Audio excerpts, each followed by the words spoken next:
Hey kid, don't ever let them get inside your head. They'll tell you what to do in life instead of everything you know that you could get. Don't let them guide your life towards regret. I'll fight for what I love with every breath. My past is filled with things I won't forget. I use them all to push me to my best. So treat the worst of times just like a test. If only I could go back in time, I'd tell myself that everything will end up alright. Just push yourself, test yourself, figure out what you like, and find your limits, don't be rigid, always work towards a prime. Surround yourself with open minds, people can change your life. A few friends with intent can help you feel alive. Find a passion, take some action, and with a little time, just be patient, make a statement, try to enjoy your life. They'll try to kick you while you're down. They wanna rise up while you drown. They wanna fill your head with doubt. They're silently scared that you'll figure it out. I'll make it look like I'm losing, won't bother hiding my bruises. And when they finally think you're wounded, then it's your chance to be ruthless.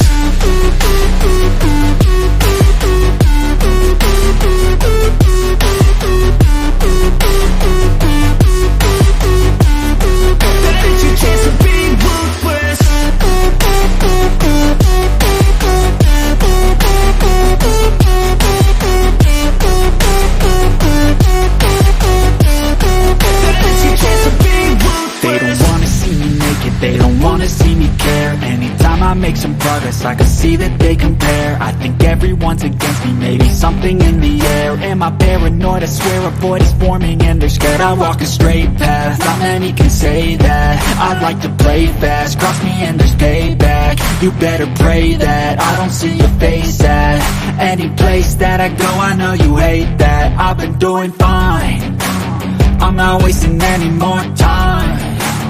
I live for the fight and the climb, and I think that the pain that's deep inside is what defines.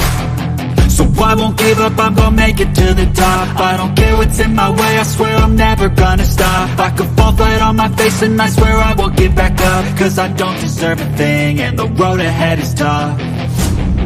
They'll try to kick you while you're down. They wanna rise up while you drown. They wanna fill your head with doubt. They're silently scared that you'll figure it out. I'll make it look like I'm losing, won't bother hiding my bruises. And when they finally think you're wounded, then it's your chance to be ruthless.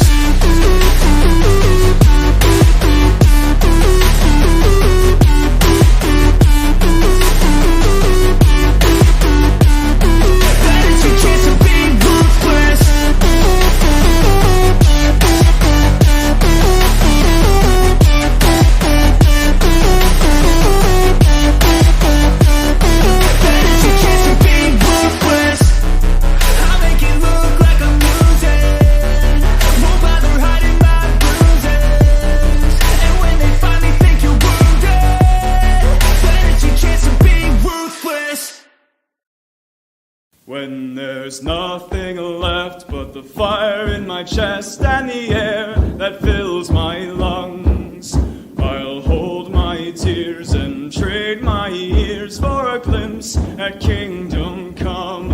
On the other side of misery, there's a world we long to see. The strife we share will take us there to relief and sovereignty. Oh, by God, we'll have our home again. By God, we'll have our home. By blood or sweat, we'll get there yet. By God, we'll have our home. In our own towns, we're foreigners now. Our names are spat and cursed. The headline smack of another attack, not the last and not the worst. Oh, my fathers, they look down on me. I wonder what they feel to see their noble sons driven down beneath a coward's heel. Oh my God, we'll have our home again. By God, we'll have our home. By blood or sweat, we'll get there yet. By God, we'll have our home. The road is dark, the way is lost. My eyes, they strain to see. I struggle forth to find a friend to light the way for me. Oh, brothers, can you hear my voice, or am I all alone? If there's no fire to guide my way, then I will start my own. Oh my God, we'll have our home again. By God, we'll have our home. By blood or sweat, we'll get there yet. By God, we'll have our home. Oh, by God, we'll have our home again. By God, we'll have our home. By blood or sweat, we'll get there yet. By God, we'll have our home. Damn right we will. Today we're going to be covering Joe Barry, managing editor of the Babylon Bee, and his vicious anti-white comments, as well as Tyre Nichols, his death, and the aftermath. What you really need to know about that. Go Free lesson of the day is uncovering your MPs. We'll continue where we left off. From the glossary, spheres and circles. What are they all about? We're talking about those things all the time. We'll explain that. We have a new MC, or added to a portion of the MC with it, which is doom drollery. We'll mention that as well, covering it today during the Go Free lesson of the day. Axis Mundi's MC syllogism, and a little bit more news from their great swashbuckling news, which we'll be sharing in just a moment.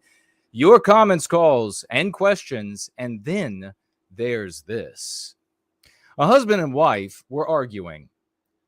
She was like most women in the West, so after starting the petty argument, she decided to nuke the relationship. After all, she had thousands of male followers on her social media.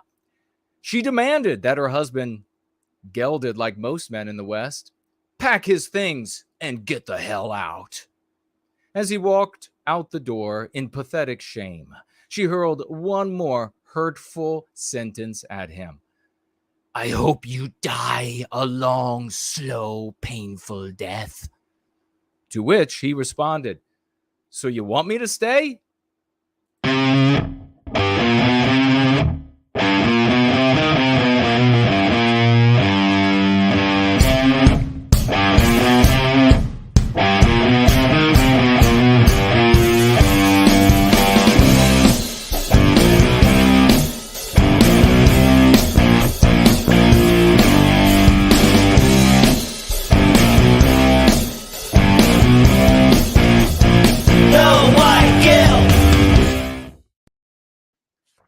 Oh, where's my image? There it is. How are we doing?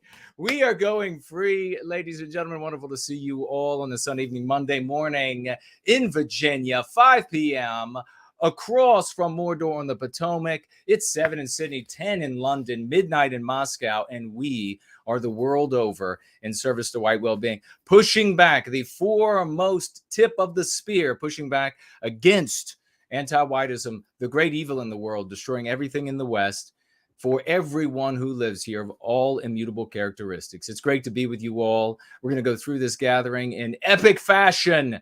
As always, I want to let you know that if you would like to financially gift over the course of this gathering, I would greatly appreciate it. And you can do so at Entropy, which is up and running, as it always is, over there at Odyssey and DLive as well. Their cryptocurrencies and cash is accepted at Odyssey as well. Cash App is another option that you can use to financially gift. All of these are in the description below. You can also find cryptocurrency possibilities for financially gifting over at nowhiteguilt.org. at nowhiteguilt.org and click on the financial gift tab. And the great Brand Danger, Dean Danger, is here with us, and he's sharing some of those links right now. You can financially gift there in cryptocurrency. 5 different wallets we have. There's also an option for cryptocurrency over on Cash App. We hope you will avail yourself of all of these different means by which I have tried to make that as easy as possible. If you would like to financially gift via snail mail, you can do so as well by clicking on that same button over on the website, Financially Gift. You will see the snail mail address. You can send me mail there. You could financially gift me, whatever your heart's desire. Otherwise, if you have comments or questions that you would like me to address over the course of this gathering, you can do so by tagging me as No White Guilt. Tag me as No White Guilt. Tag me as No White Guilt. I even have, and I've never paid attention to this before, but while streaming, I'm always streaming on Twitter, but I do have Twitter up, and I can see if anybody leaves a comment under the video, and I will potentially be able to speak to your comment as well. I will be refreshing to see. Looks like Happy Heathen is over there on Twitter right now. He says, "At last, this is the bloody song I asked you for months and months ago, but never got back to me. Good things come to those who wait, though apparently. So thanks." Well, big thank you to you for your patience, and great to see you there over on the Twitter space as we stream.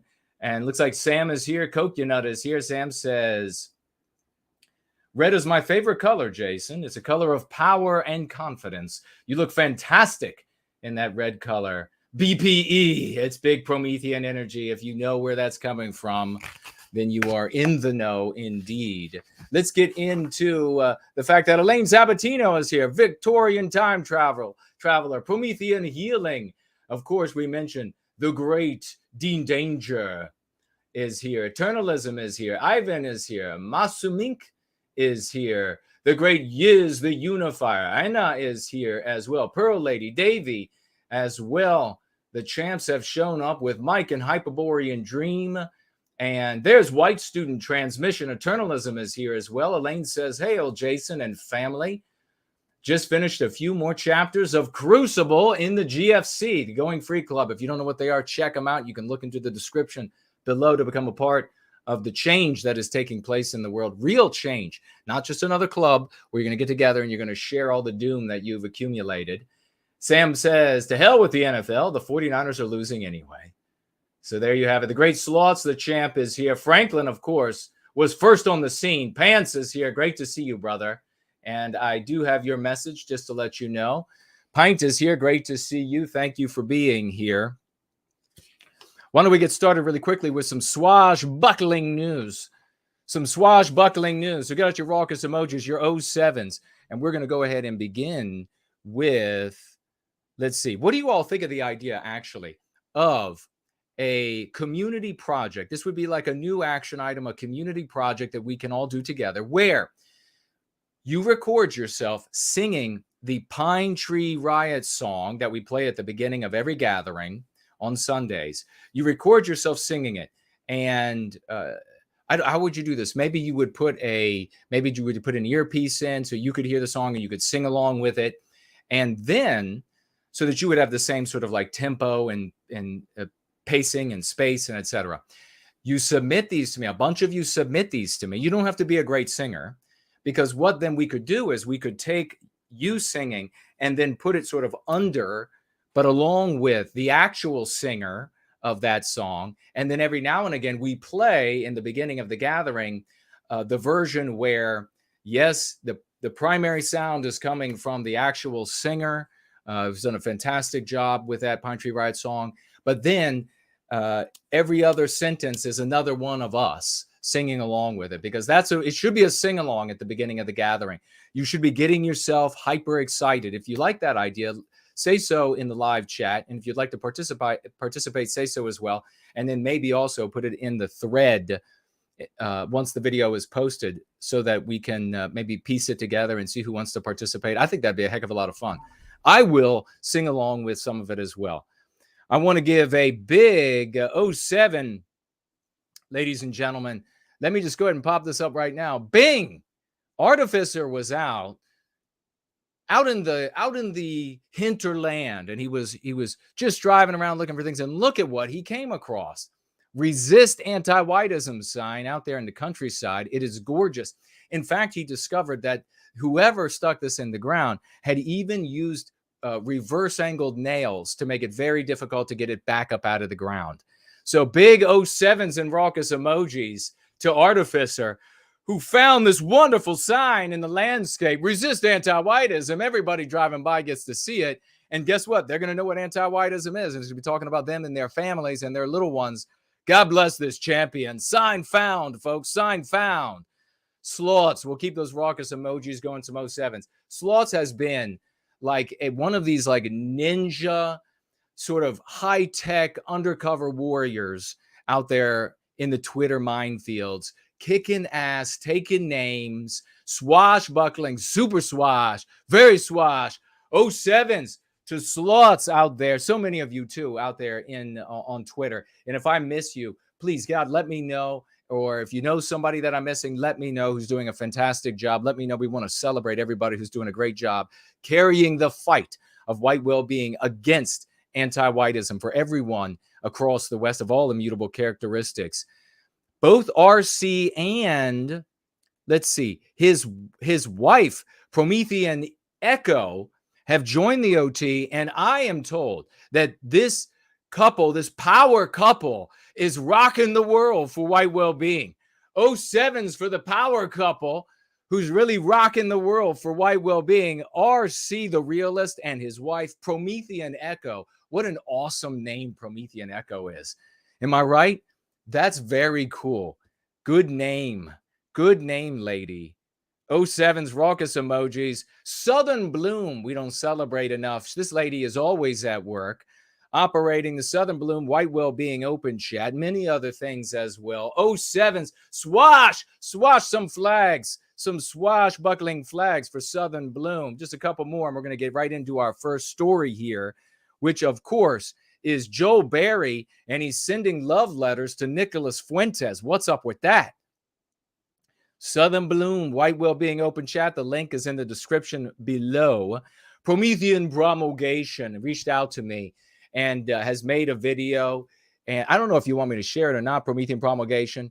Reaching out, wanting to help me be able to speak to the vagues a little bit more clearly. And so he has these ideas for the third edition of Go Free, maybe even the audiobook, and where I give some more examples. Big thank you, attaboy, to Promethean Promulgation, true champ and hero. 0.97 on the click-through rate on our current advertisement for the work that we're doing here in service to white well-being over on Gab. Epic results. Remember, 0.35 means you are doing very good. 0.97 click-through rate, CTR on Gab. Mr.V says he has some more exciting news that he may well share with us as later in the stream or later in the gathering as we're together. And when he calls in, we're looking forward to that, whatever he has to share. He always has something good. 07s, 007s to everybody. Some raucous emojis, some swashbuckling flags. God bless everybody. Awesome sign, if I ever saw one. Let's take a look. Why don't we? Have you all heard about what's going on with Joel Berry, managing editor of Babylon Bee? First of all, do you know what Babylon Bee is? Some folks don't know because we don't read trivial nonsense. Apparently, Elon Musk is a fan. Elon Musk is a big fan. Hyperborean Dream and Fornol have just entered the room. You always know when Fornol shows up because all that Hollywood smoke comes in around him everywhere he goes. It could be Walmart, and it's every like aisle. He turns the corner, and it's just like smoke, and then he comes through it. Fornol is with us. Great to see you. Hyperborean Dream says, no, don't know what it is. Rory Herbert is with us. Great to see you, brother. Chief Moody is here. Please let everybody know that the gathering has started. And when the gathering gets rolling, wild successes for white well-being take place. What is Babylon Bee? It's a conservative Christian news satire website that publishes satirical articles on topics including religion, politics, current events, and public figures. It has been referred to as a Christian evangelical or conservative version of The Onion, something else I don't bother taking a look at. The founder, I guess, was someone named Adam Ford, and now it is owned, I think it says here, and the CEO is somebody by the name of Seth Dillon. Don't know anything about any of these two individuals, but we do know that Joe Barry is a managing editor or some such title over there. And on Twitter, a couple of days ago, he decided that he was going to share some of his really fringe-dwelling conservative views. I guess you could call them conservative or antiquated, because we don't want to malign conservative values, or because what he shared is not conservatism as I grew up with it, probably as many of you grew up with it.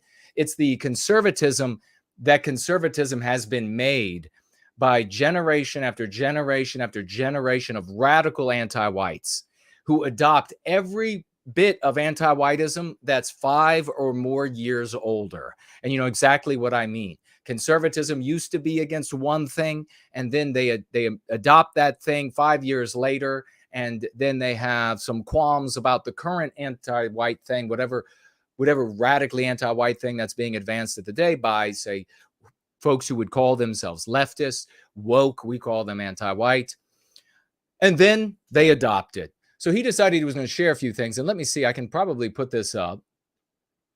Actually, you know what? I might be able to just keep it. Oops. Is that what I wanted to do? There we go. And then we'll do this. Is that the direction? Oh, no, I see what happened. All right, we can just do that. And fast fingers. We'll go ahead and add this. Joe Barry. And there he is right there on. And of course, he shouldn't be offended by the title today, his love letters that he has sent Fuentes, because he does work for Babylon Bee after all. He says he decides, as far as I can tell, and maybe some of you can, if you have information on this, how it got started or what was going on, please share it in the live chat, and I will take a look. Make sure you tag me.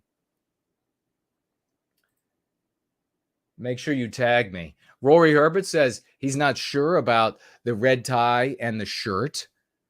He doesn't know whether he likes that or not. We can put it to a vote. We could have maybe the guys vote and then the ladies vote. Art Acrobats is with us. Says Nick Fuentes is writing love letters to himself. Maybe. Maybe. Western Kind Art is with us. Great to see you, dear lady. Promethean Healing is here. Make sure you tag me. Elaine says, Babylon. Well played. Make sure you tag me if you have some info for me about this little dust up. Really, it's important, and I wouldn't bother with it if it were just totally irrelevant. What's important is we just had this issue with Crowder coming forward and making claims, a variety of claims about Con Inc., which he's begun. I thought it's wise, it's sharp, it's snappy to call it the big con, and I guess that's what we should all call it that from now on. Big con, because that's what it is. That's what Con Inc. really is. It's a big con, and it gives you people like this, Joe Barry.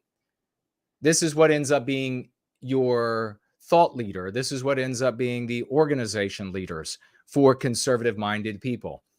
And that was one of the things that when it came to, I didn't hear anybody else talk about that, the fact that what Crowder, everybody was dealing, with the Crowder issue, the Steven Crowder issue, the Daily Wire, at this really superficial sort of Mark Dice did a good job. He's doing a good job. He always does.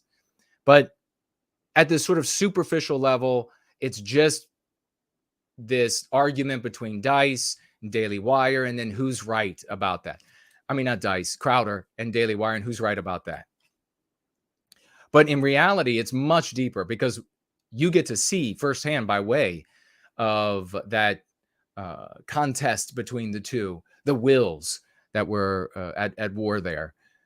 You get to see the reality behind the scenes. You get to see where the trend is actually going when it comes to organized thought for the resistance against anti-whiteism. Organized thought for the resistance against anti-whiteism. And that's how you have to think of it. I mean, these people will say right, left, and sort of thing. It's just who is and what is the resistance to anti-whiteism? Is it going to be anti-white light? Because that's what, and maybe that's something we should coin, anti-white light. Joel Berry, he's anti-white light. In fact, maybe he's even worse. Very often you find behind the scenes of these conservative superstructures that those who are in charge are radically anti-white. And Crowder was alluding to that. Now, he wasn't lying about that. He was using that reality to his benefit to launch his own paywall that he wants you to climb behind to be able to watch him. And so that's a self-serving thing, whatever. If he makes a bunch of money, that's good for him, that, whatever. But what he was talking about, the big money people behind the scenes being anti-white, they are anti-white. They are worried about dollars and cents and staying true to anti-white ideology. That's what they care about. They don't care about white America. They don't care about non-white people who want to perpetuate white Western norms. They want to perpetuate our systems that we create. That means, and most of those people know, if you've spoken with them, honestly, as I do, as you're able to do when you're going free, you're able to honestly speak to these people. They will tell you, I want you all to continue to dominate the landscape. I want it to be mostly you, because I know when it's not mostly you, things are very different. That's why, they'll tell you, I don't live in this area that's mostly, even of the people that they are.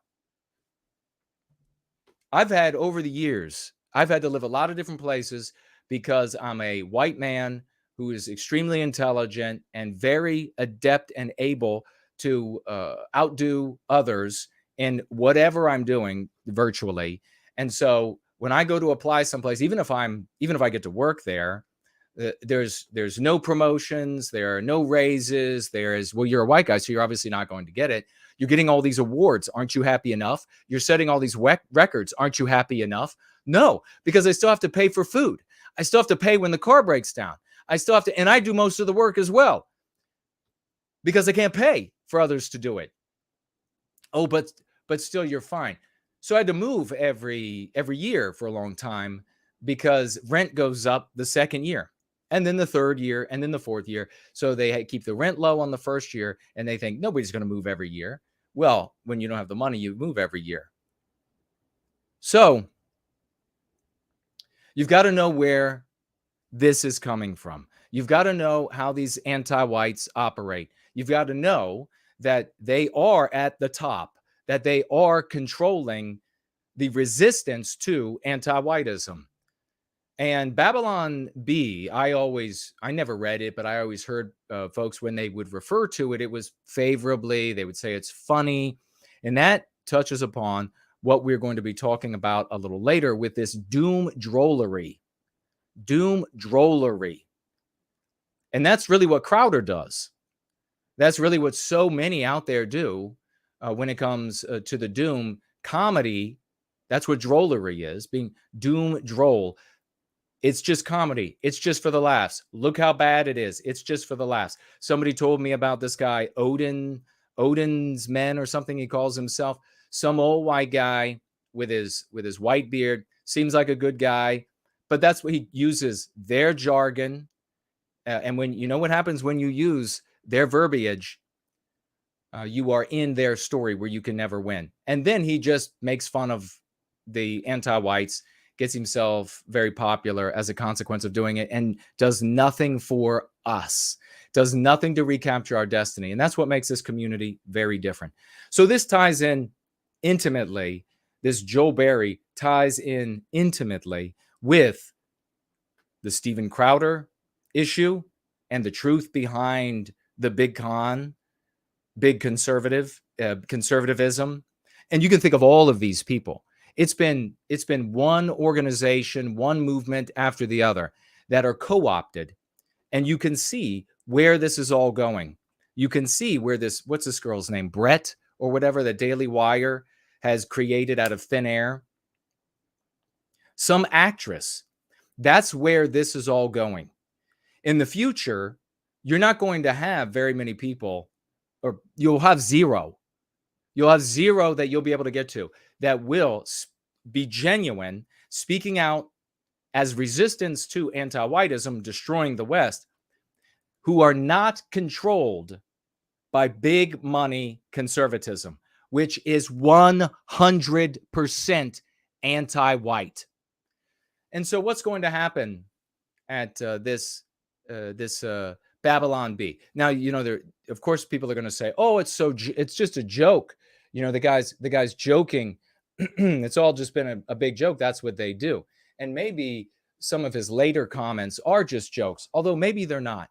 Maybe what they are, and this would be where I would put my money, is his truth masquerading as jokes.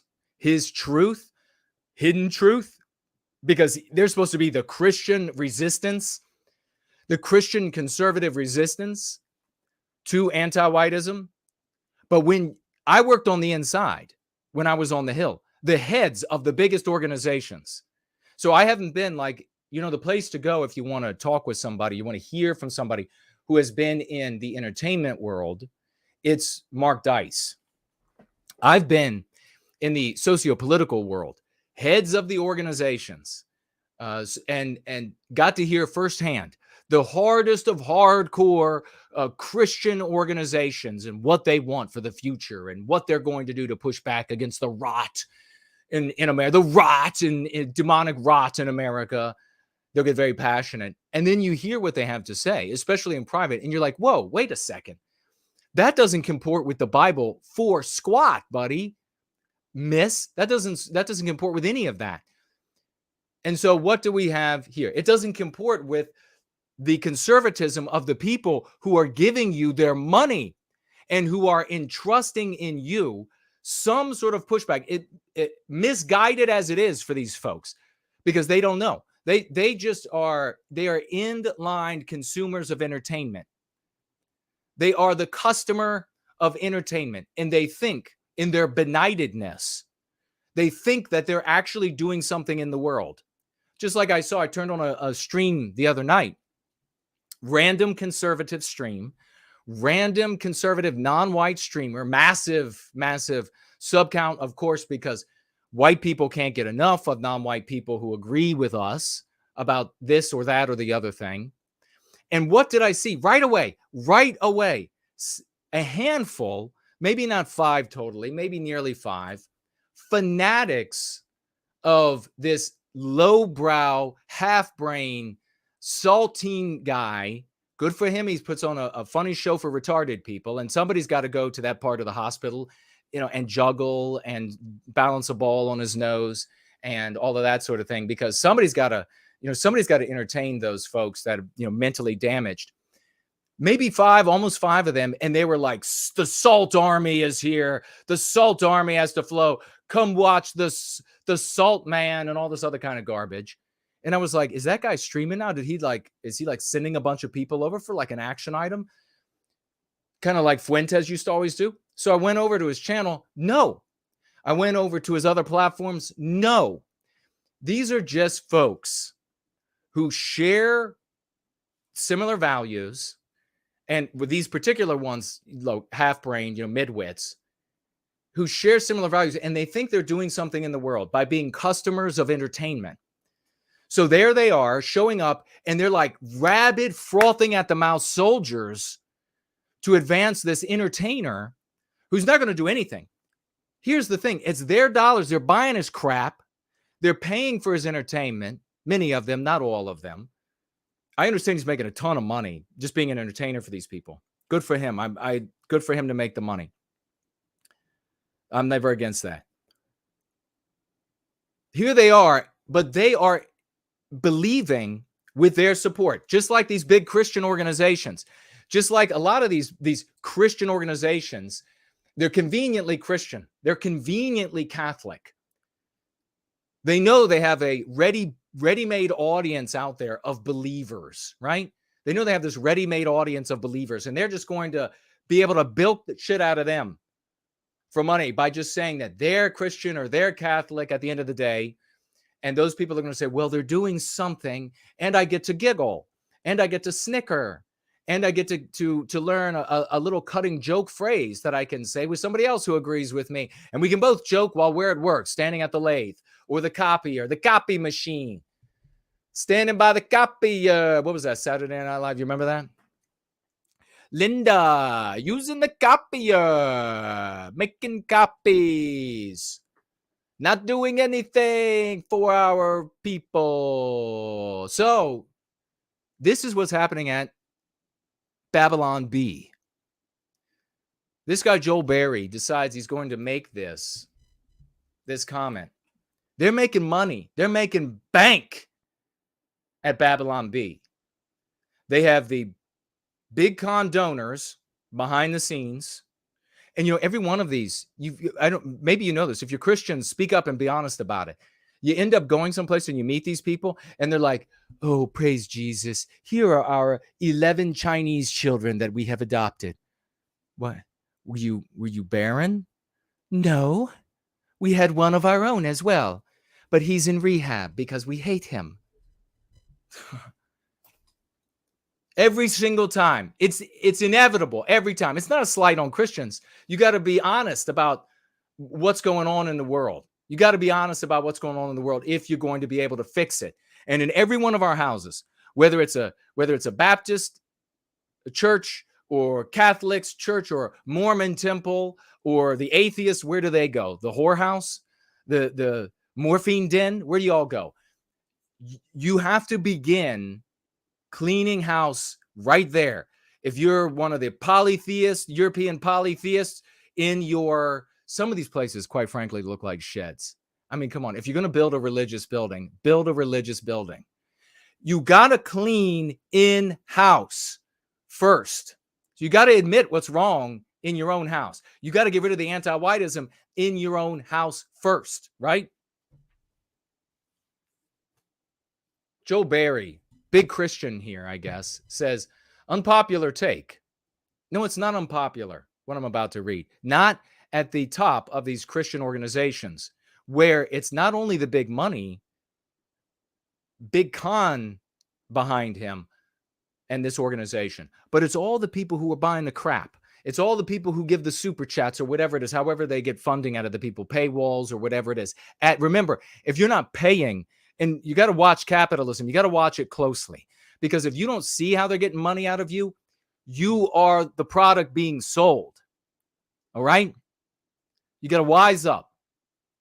Unpopular take. Mass immigration could save this country. This is not unpopular, and this is not fake. He's not joking at this point, at least. Actual conservative leadership believes this. These are hardworking, mostly Christian Catholic people coming in. I've got to try to not get, let me get a drink here. Let me get a drink. I got to reel it in. Euro Yankee is here. Great to see you, sister.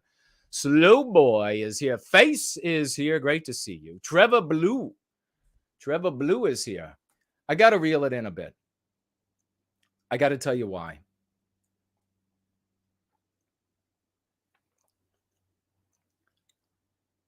Got to tell you why. Because this has been the conservative leadership take against the will of all of conservatism, patriotism, nationalism, everybody who ends up supporting these people and buying their crap. Against their will. This has been their take for decades. For decades. It has been their take.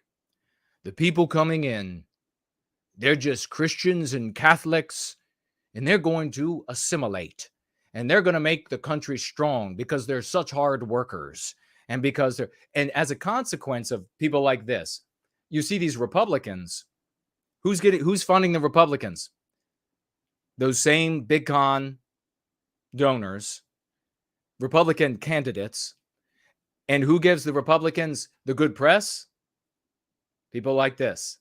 Maybe not necessarily Babylon Bee, but you get my drift.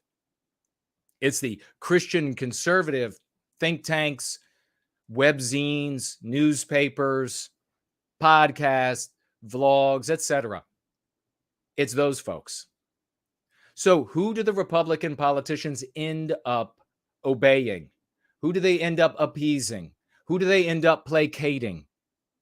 This is the kind of garbage I was hit in the face with every day in 2001 on the Hill. And even before going to work in DC, even before there, saw this all the time. Heard this kind. You go out to, say, like I went out to a bunch of Tea Party marches. I went to, over the years, all these different things. And you talk to the people, and they don't say, these are hardworking, they're Christian ethic. They have a deep Christian ethic. Really, have you looked at like the crimes that take place in their countries and then what they're guilty of in this country? Well, that's because of what American culture does to them. American culture in their country? Well, I don't know exactly how it works, but that's what they tell me. Are you also lobotomized? Yes, I am. These are hardworking, mostly Christian Catholic people coming in. The Democrats want to get this conservative take. Now, again, I'm not talking about the conservative rank and file, good people, nationalists, patriots, good folks. This is the talking heads. Get this take. The Democrats want to immediately hook them on welfare and turn them into a permanent underclass voting bloc. We could prevent that by assimilating them. Really? Why hasn't assimilation worked so far? Why is it that we have been able to have Jews in our midst for millennia and they haven't assimilated? Maybe this idea of assimilation is Bravo Sierra, and it is. You see, what we have with the races of man are different biospirits. You can think of them as instincts. When you're saying assimilate to what? Assimilate to what? That's the unspoken question. It's a premise left unanswered. And if unanswered, you can't even think about the problem. What are they assimilating to? You want people to assimilate, adopt your norms, your values, your, more importantly, expressions, your projections onto society or onto your environment. Those projections in aggregate become a people's culture. And another people cannot assimilate to another animal's instincts. That's why it never works. That's why it never has worked. What you can have is, for example, you could take me and you could go drop me in China. China. By the way, the reason why you want to know whether or not I'm telling the truth about the rank and file of conservatism, patriots, nationalists, and how they are actually at odds with scum like Joel Berry, anti-white scum like this guy, because Trump comes out and Trump says, the people are coming from shitholes, they make shitholes, and the whole population says, yes, we see that everywhere we live. Close the border. Close the border. And they vote for this guy. Overwhelming. Biggest turnout in history until a corpse runs a candidate from his basement and then gets the biggest turnout in world history. And that's totally legitimate. Ask CNN.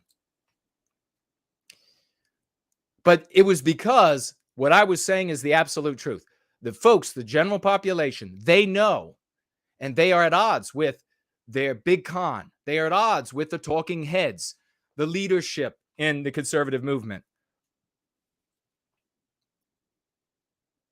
When I am dropped in China, I'm going to look around and I am going to be in a state of what we refer to as numerical diffidence, meaning I am afraid that this giant population around me might decide to get rid of me, might decide to get mad at me, might decide to just think ill of me, and then I won't be able to function in their society.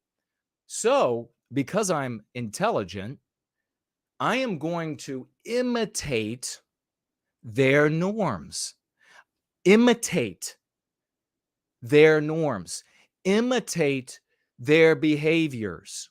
And they would be able to look at me. Some members of their society would be able to look at me and say, look, he can become a perfect Chinaman just like us. But what's actually happening? I'm imitating. Now, that could go on for whole lifetimes. It could be me and a handful of other white people. And by handful, I don't know how many tens of thousands, whatever. And we could all imitate Chinese norms, Chinese expressions, Chinese values. What would the Chinese put in their front yard? How would the Chinese decorate their houses? And the Chinese could look at me and the other white people in our state of numerical diffidence, imitating the Chinese, and they would say, oh, they're good. They're good folk. They don't cause any problems. Look, they're just like us. They celebrate the same holidays. They even put up bigger displays of our holidays. There's nothing wrong with them. Here's the problem. Here's why a multiracial society has never worked, in my opinion, in the history of the world. I've read a lot of history. You can go check it out for yourself. Because as soon as my people reach a state of what we call numerical courage in Chinese society, we will begin expressing who we are. We will begin changing initially the enclaves that we make into places that look like us, Western. And it would be slow at first. It would be can we get our holiday put on a calendar somewhere, this one holiday? Can we change the way the street lamp looks just a little bit? Can we do, and it would be one little thing after another, as soon as we had numerical courage, which means that we feel like there's enough of us relative to the host population. And this is not, I know we use numerical because that's just the easiest thing to see, but it has to deal with a host of things. Whether or not, say, like my group and whether or not we have a religion that makes us proud, that would, of course, enable us to express ourselves sooner than it would if we didn't have such a religion. Another example is the host population. Are they really sort of laid back and they don't care? Because if they're laid back and they don't care, we're going to start expressing ourselves a lot sooner. If they are a little bit more conservative and they want to see their norms everywhere, well, it's going to take more of us before we start pushing back against them. Does that make sense? It should. I can't make this stuff any simpler. So we would begin making the environment reflect us. And then before you know it, there would be a little west in this city and a little west over in that city. And then a Westman's town over in this one. It would get bigger and bigger. Westman's town over in that big Chinese city. There'd be whole like corridors of the city. It'd be like, there's Westman town. You want to go over there? What do you want to go buy? One of their hot dogs? What do you want to go buy? Some American pie? That's what would happen. And the Chinese environment would be, maybe you could say yellow erased. Do they accept the moniker yellow? I don't know. Chinese erased in that area? Just like we say white erased? Assimilation is a myth. It doesn't work. It never has worked. Imitation is possible when smart people of a race, of a people, are in the body of another people. And I have met a lot of smart non-white people who act just like they have adopted, and they find the ways of the West superior to the ways of their people and the ways of their country, and they don't want to go back, and on and on. This has been my experience and my opinion. Setting the stage here, setting the stage for this Joel Berry. So when conservatism has argued, well, just assimilate.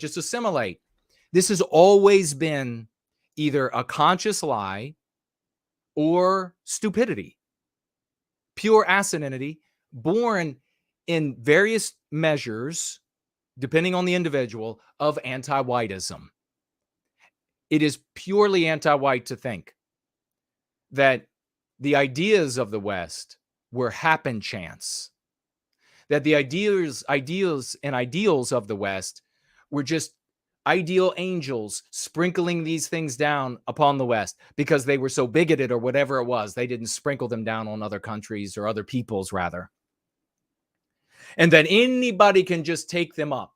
And so what always happens in these conversations with the conservative leadership, not the conservative people. The conservative people voted for Donald Trump when he said, shut the border, throw her in jail, and all this other kind of stuff.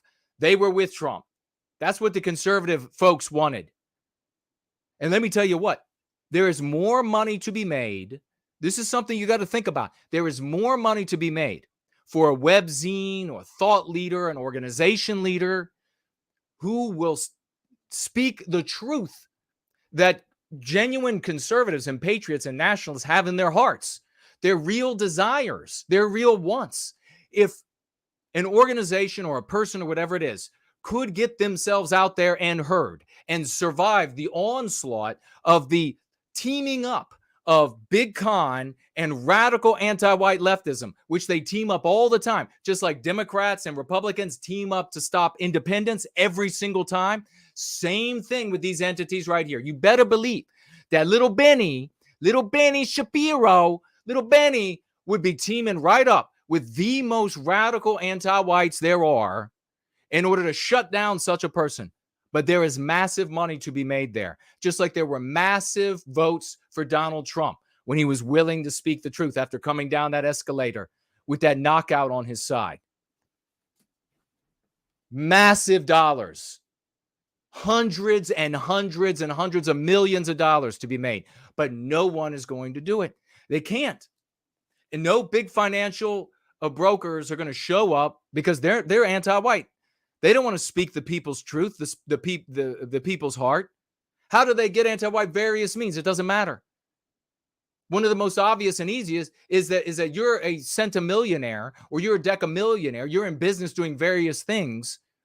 And over the years, you discover, if not from your birth, if you just suddenly drop down, find yourself in Oklahoma or something somewhere, you discover that if you push back against anti-whiteism, anti-whites come to ruin you and your business. And the reason you've gotten so wealthy is because you've cared so much about dollars.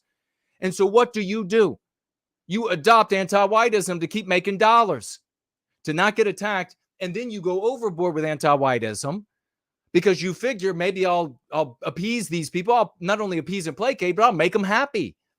And then they'll come and throw more dollars at me. So when they decide they want to go out and fund Babylon Bee, or they want to fund Daily Wire, or they want to fund any of these others, Epoch Times or whatever it is, they want to fund these things. They are not going to go up against anti-whiteism. They've already adopted anti-whiteism. It's going to take a really secure, financially secure, mentally secure, courageous individual with shit tons of money. It's going to come up and say, you know what? I like that no white guilt guy. I like that Mark Dice guy. You know, whatever it is, pick out some sane folks, people who are not playing the villain in the anti-white narrative, but are willing to say it like it is, right? And then say, I got enough money. I'm close, maybe the person's even close to death, and I'm just going to make it happen. I'm just going to get these folks out there. I'm going to make it happen. I'm going to actually turn the world around. But instead, you're going to get these folks saying assimilation. I've gone to these, and I've seen these videos of these people who go to like these little meetings, these little conservative group meetups as well. And you will see these folks. They'll come in there and they'll have like the latest. I remember back in the day, they'll have like the latest print version of, oh gosh, the different types of different conservative groups over the years. There've been so many. And then they'll actually like read from the title what their thoughts should be.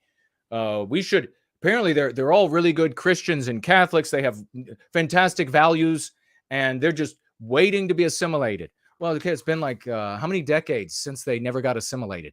How many decades since when they enclave somewhere, they recreate the norms of their people? Nothing wrong with those norms as far as like a galactic measurement is, but as far as where I want to live, a lot wrong with it.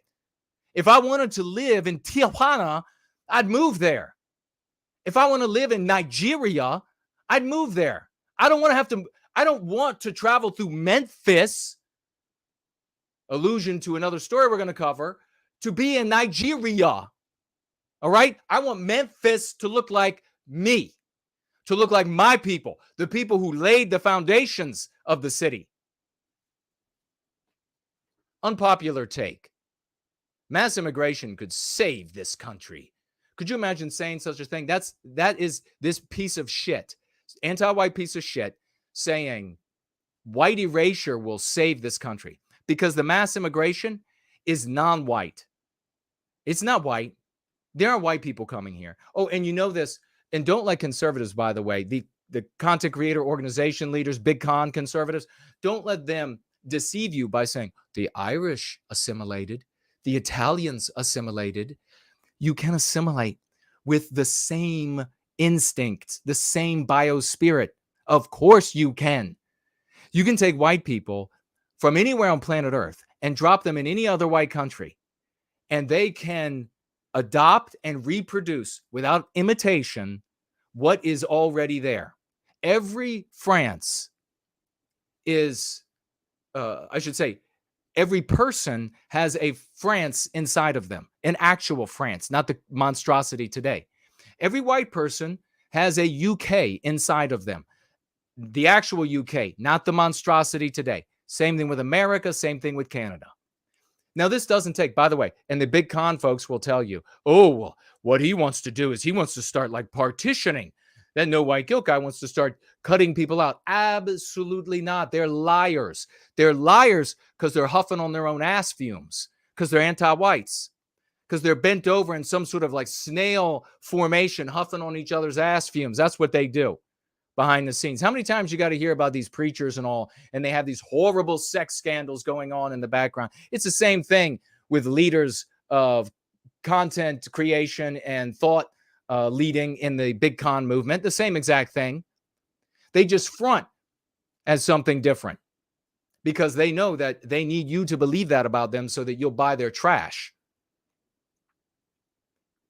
Good people of all immutable characteristics in the West, who, having seen the projection of the white man onto the world and see Western civilization before them, say to themselves, I want that. And I'm going to go in and imitate that. And they come in, and we are very happy to have them in. We are very happy to have their contributions. We are very happy to have their service to these great countries of the West. That's very different from the biological reality that we are talking about here that you cannot escape from. Folks, if you want a different outcome, you need a different animal. We're dealing with the human animal, and we have millennia of evidence of the reality of this animal. Now, we have souls. I believe we have souls, but we are in an animal's body, and just like every other animal, we have instincts. And if you put any group of animals, and every biologist can tell you this, they would be lying if they said otherwise, and you know it, but check it out for yourself, because maybe it's just my opinion. But if you were to put a group of, say, I don't know, we'll use chickens, timid chickens with aggressive chickens in the same place, the timid chickens are going to be bred out of existence. They're going to be run out of existence. Even if the timid chickens produce better eggs or more fertile offspring, even if they're more suited to survive in the environment, this is why you don't take animals from one continent and then go and dump them in another.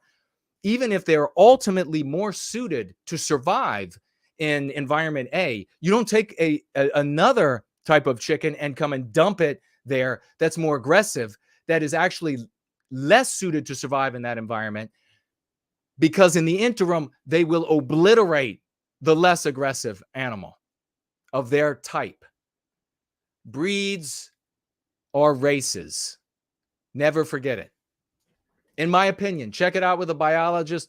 Call up that guy from school who was your biologist. He had the thick glasses. The hair was always dirty, looked like it needed a wash. Maybe his ears looked like they needed to be cleaned. They had a bunch of black hairs growing out of them, and he had a little bit of a slope in the shoulders, and it always smelled weird, like formaldehyde in the class. Call that guy, and he'll tell you whether or not I'm being honest when it comes to that.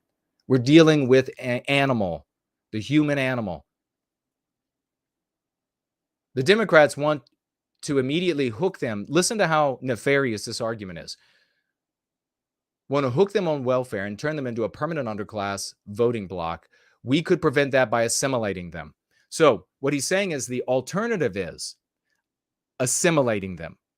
Well, how do you assimilate them? Conservatives have answers to this. You marry them.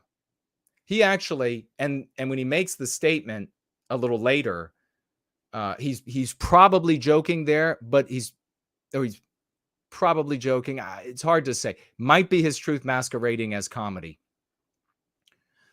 But they say, marry them. They also will say things like, give them classes, make them attend classes, which of course is an opening for anti-whites and anti-whiteism to come in to the population across the West who have already been taught that white norms, white values are evil. So you have a weakness there. Enables the anti-whites to come in, the radical anti-whites, not the anti-white lights, enables these folks to come in and say, how dare you try to tell them that the way they live is wrong, that their values are wrong, that their norms are wrong. How dare you try to push the values and norms and etc. on these people that create this sanguinary, this bloody Western, this history of blood and murder and slavery that is Western civilization. Blood and murder and slavery, that's Western civilization. How dare you? And then conservative people, especially conservatives in Republican office, they immediately back down because they already are infected with these ideas that, yeah, Western civilization is evil. It's got this, I've learned my whole life about all these awful things that the West has done, and I've accepted them as part of my identity, as part of my character, as who I am, because I was taught these things as a child. I accepted these things, and so now when I'm confronted with this argument, it's true. And what do they say in response? What do they say in response? They're not treating these meme pathogens they're infected with. So then they try to say, oh, well, the West has done good things too. Just look at, we could do more for them. We could do a lot more. Let's set aside even more of our dollars. We'll set aside even more dollars. I'll give over my house for them. I won't give my children their inheritance, so I can give it to Manuel over here. And of course, Manuel is a typical German name. I'll give it to Manuel, and I'll just make sure that they're happy from here forward. And then these kinds of Joel Berries will come up and say, oh, God bless you. Jesus is going to love you even more now that you've screwed your children, your white children over, and you're giving it all to these non-white people who are coming in who actually hate you. That might change things a bit. Oh, they still hate you? You know what? There's a lot of ground we have to make up for all the evil we've done in the world. So it comes down to give up more, turn over more, be more deferential, and biologically white erase yourselves. Bring them into your families. Bring them into your backyards. Make sure that the non-white little boys, that your white little girls have been watching on television are the most like amazing things ever. She's been watching, your white little girls watching how the white little boys, God, they can't even walk properly. They got like a weird gimp, and they are totally unathletic, and they're always falling on themselves, and they're goobers, and their organs are small, but the non-white ones, whoa, they can walk on water. So your little girls have been thinking about that, learning that since they were little, And now you're going to have Joel Berry saying, just bring these families and their non-white little boys into your backyard for the barbecue. Just bring them in there. Have your little girls, your little white girls, play with them some, and then we'll take care of this whole problem with racial issues. That's how sick these people are. So the fix for what this guy is saying, don't let the Democrats turn them into a voting bloc. First of all, there's no underclass here. There's no underclass here. These are the privileged in Western civilization. The only underclass in the West is you and me, the white race. That's the only How do you define an underclass? It's the people who don't get the preferential treatment, special privileges, and freedom from responsibility. That's how you define the underclass. And when you look at the earnings, I love this. I had that one radical anti-white woman show up, and she's like, just look at the earnings of white people. And it's a graph for the United States of the earnings of all these different racial groups. And the white race is just beneath half of the median earning. All above it, all non-white groups above us. I don't know if that graph is true or not. You got to check it out for yourself. She was actually showing it to say, look, the problem is that there are any non-white people who are not above white people in average earning. So he's saying, well, they want to turn them into, they don't have to turn them into, what they're turning them into is the privileged. And then a voting bloc, they're anti-white. They're coming in anti-white in our presence because they come in knowing what we don't know, knowing what this community is trying to teach, that the well-being of the individual is only achievable by the well-being of the group. Non-white people do this naturally. It's a wonderful thing in my opinion. In my opinion, they do it naturally.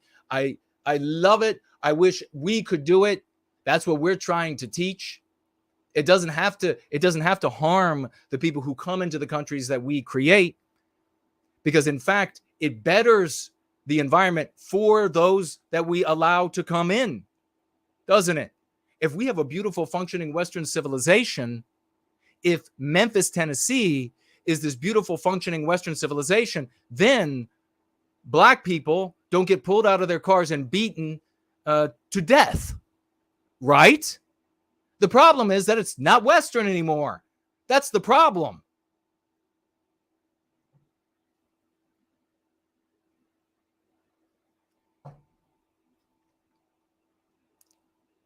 So these folks come in and they say to themselves, how am I going to better life for me?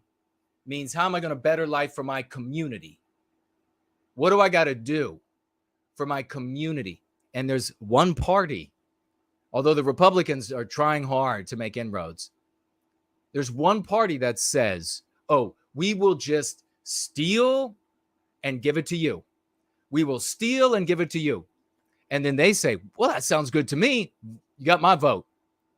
You can't compete with that. The Republicans have never been able to compete with it. And I told all the way back when I was working on the Hill, on the Wednesday lunches, I told the top Republican strategist, you know his name, he still appears on TV. You all are not going to be able to outbid Democrats for these votes until you outbid the Democrats for the votes, period. You're not going to say that we value you more. No, you're going to have to say, we will steal more from our white voters, from the white taxpayers, and we will give more to you than the Democrats will. We will give more preferential treatment. And Republicans are finally starting to do it. I mean, you look at the kind of things they're talking about on these new committees, and they're like, the most important things for us as Republicans is diversity, which means fewer white people. Never forget it. That's the most important thing. Sexual identification equity. Never forget. White people are the only ones that can be discriminated against legally and socially. Socially lauded when you discriminate against white people. Never forget it.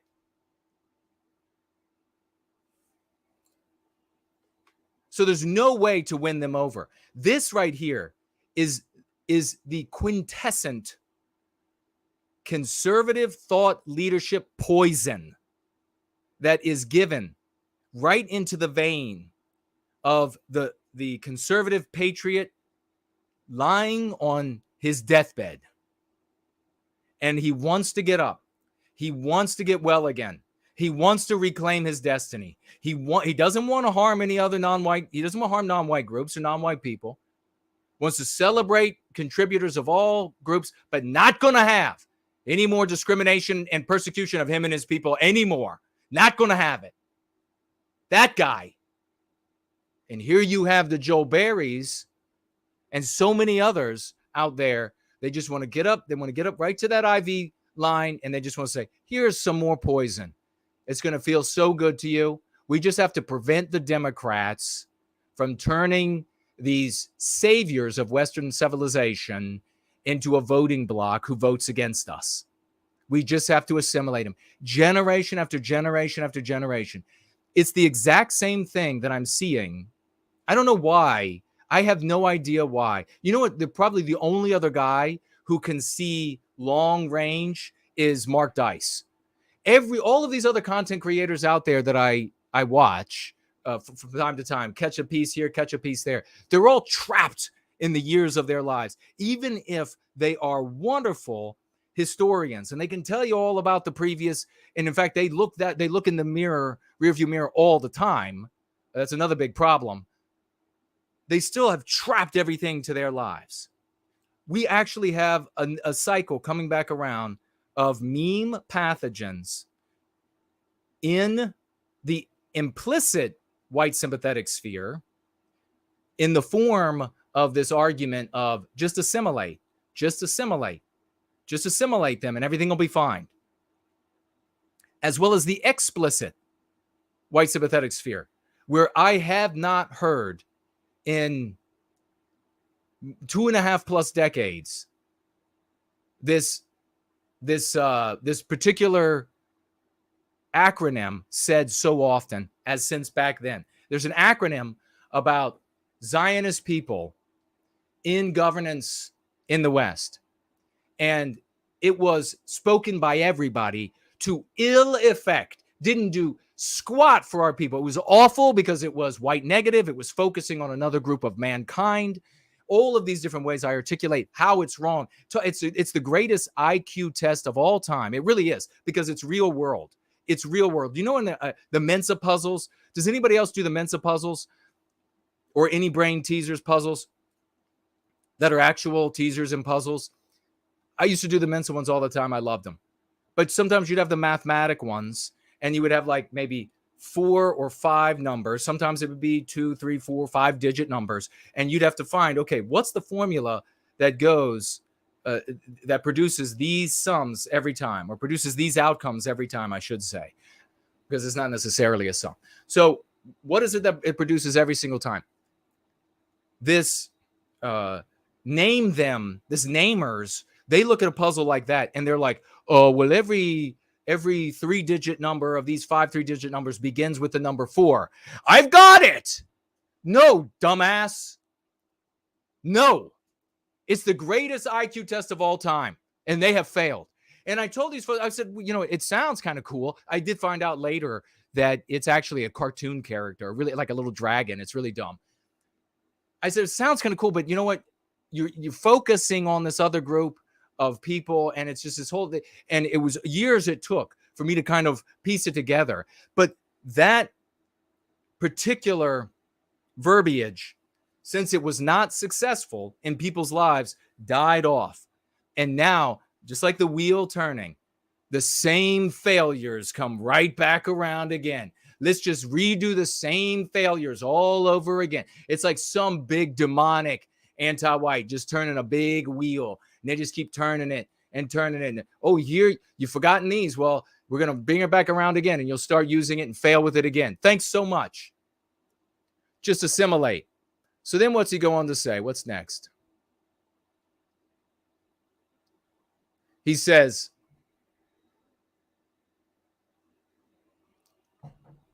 in fact, the first generation Americans are more hardworking, more, I got to increase, I can't see it. He says, in fact, the first generation American, It's a fact that first generation Americans are more hardworking. Wrong. That's not a fact. That is not a fact.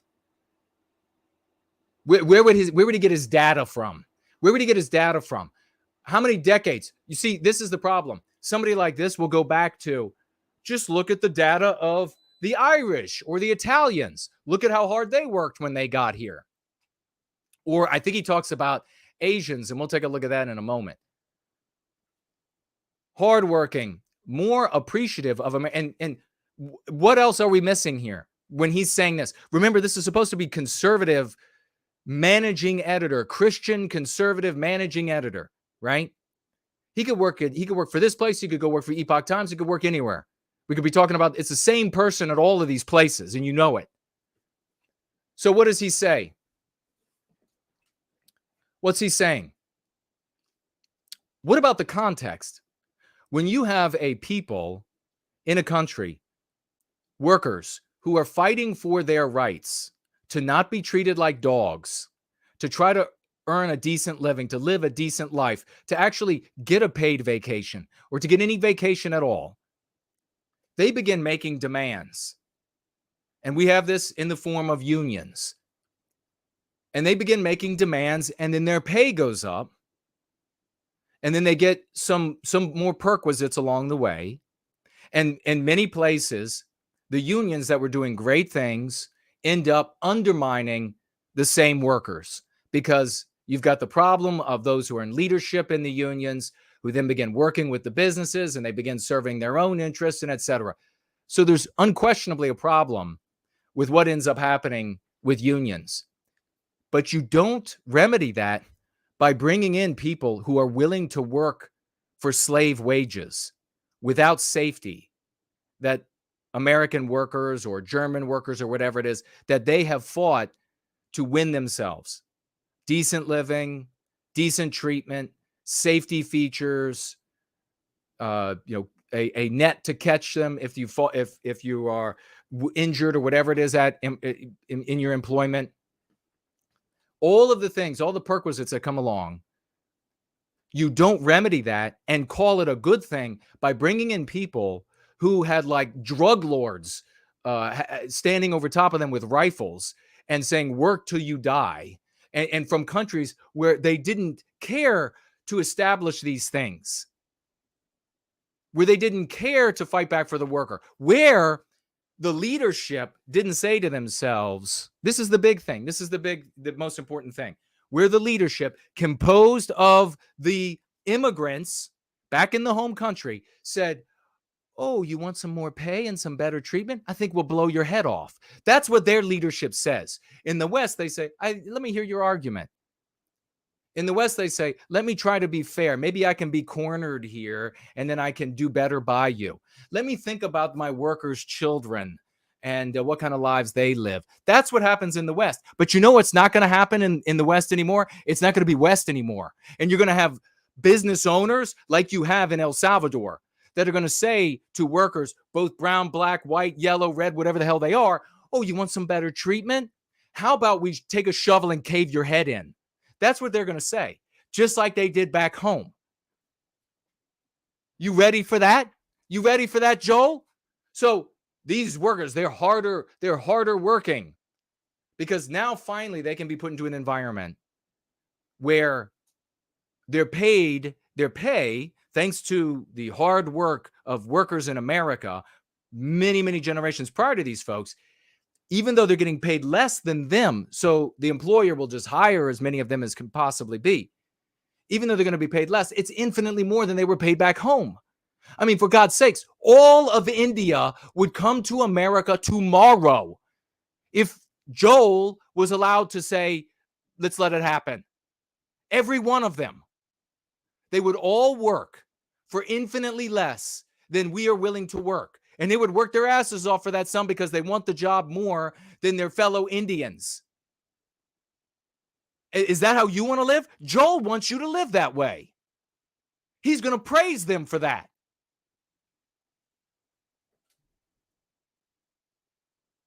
He says, and more likely to have traditional families. Is he living in a comic book?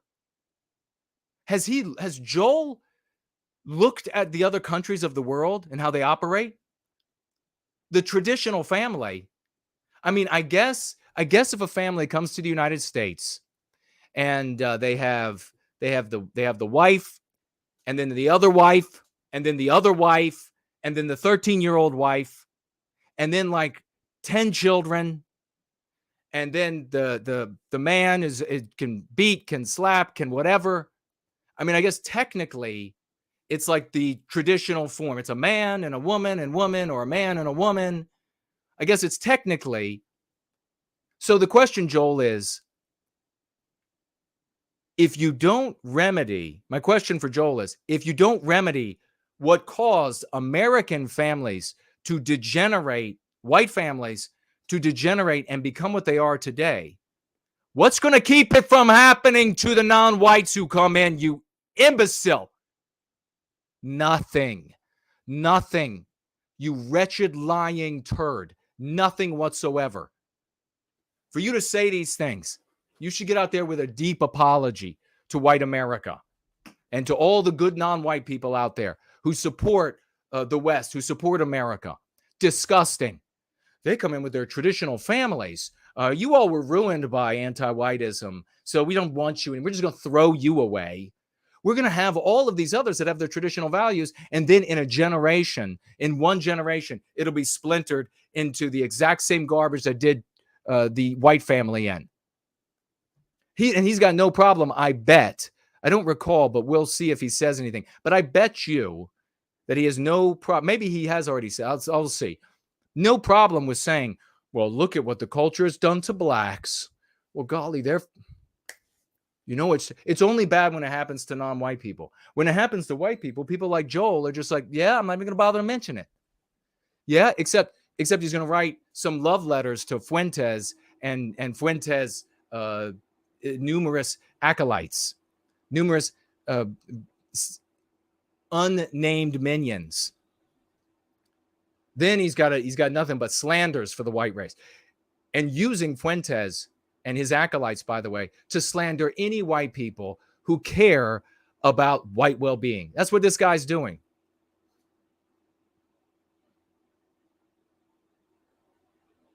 So he says, and then he says, the Democrats want to bring these people in, keep them poor. Bullshit.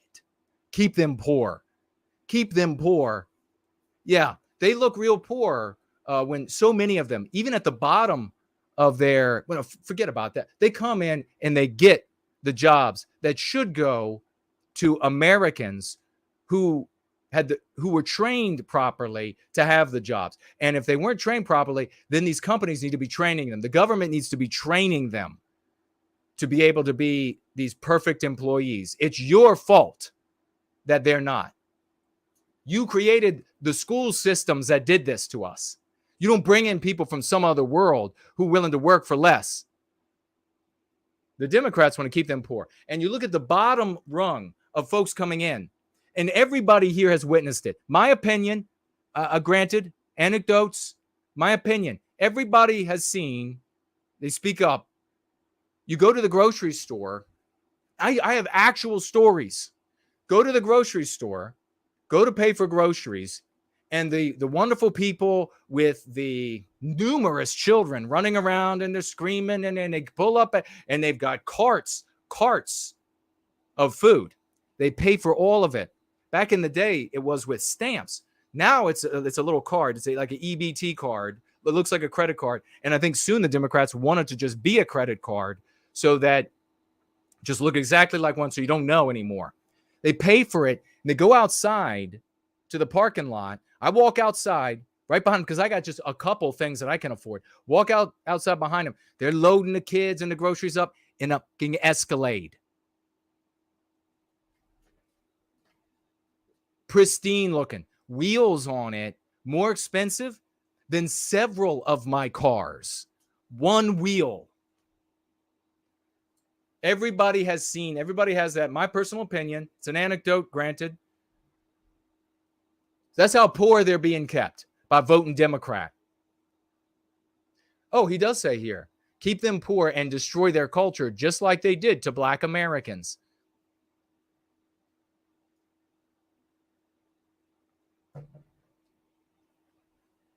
just like they did. It's always for the conservative content creator leadership. The black race doesn't have any ownership of their behavior. That's one of the things I'll get into about this story about this terrible killing of Tyre Nichols.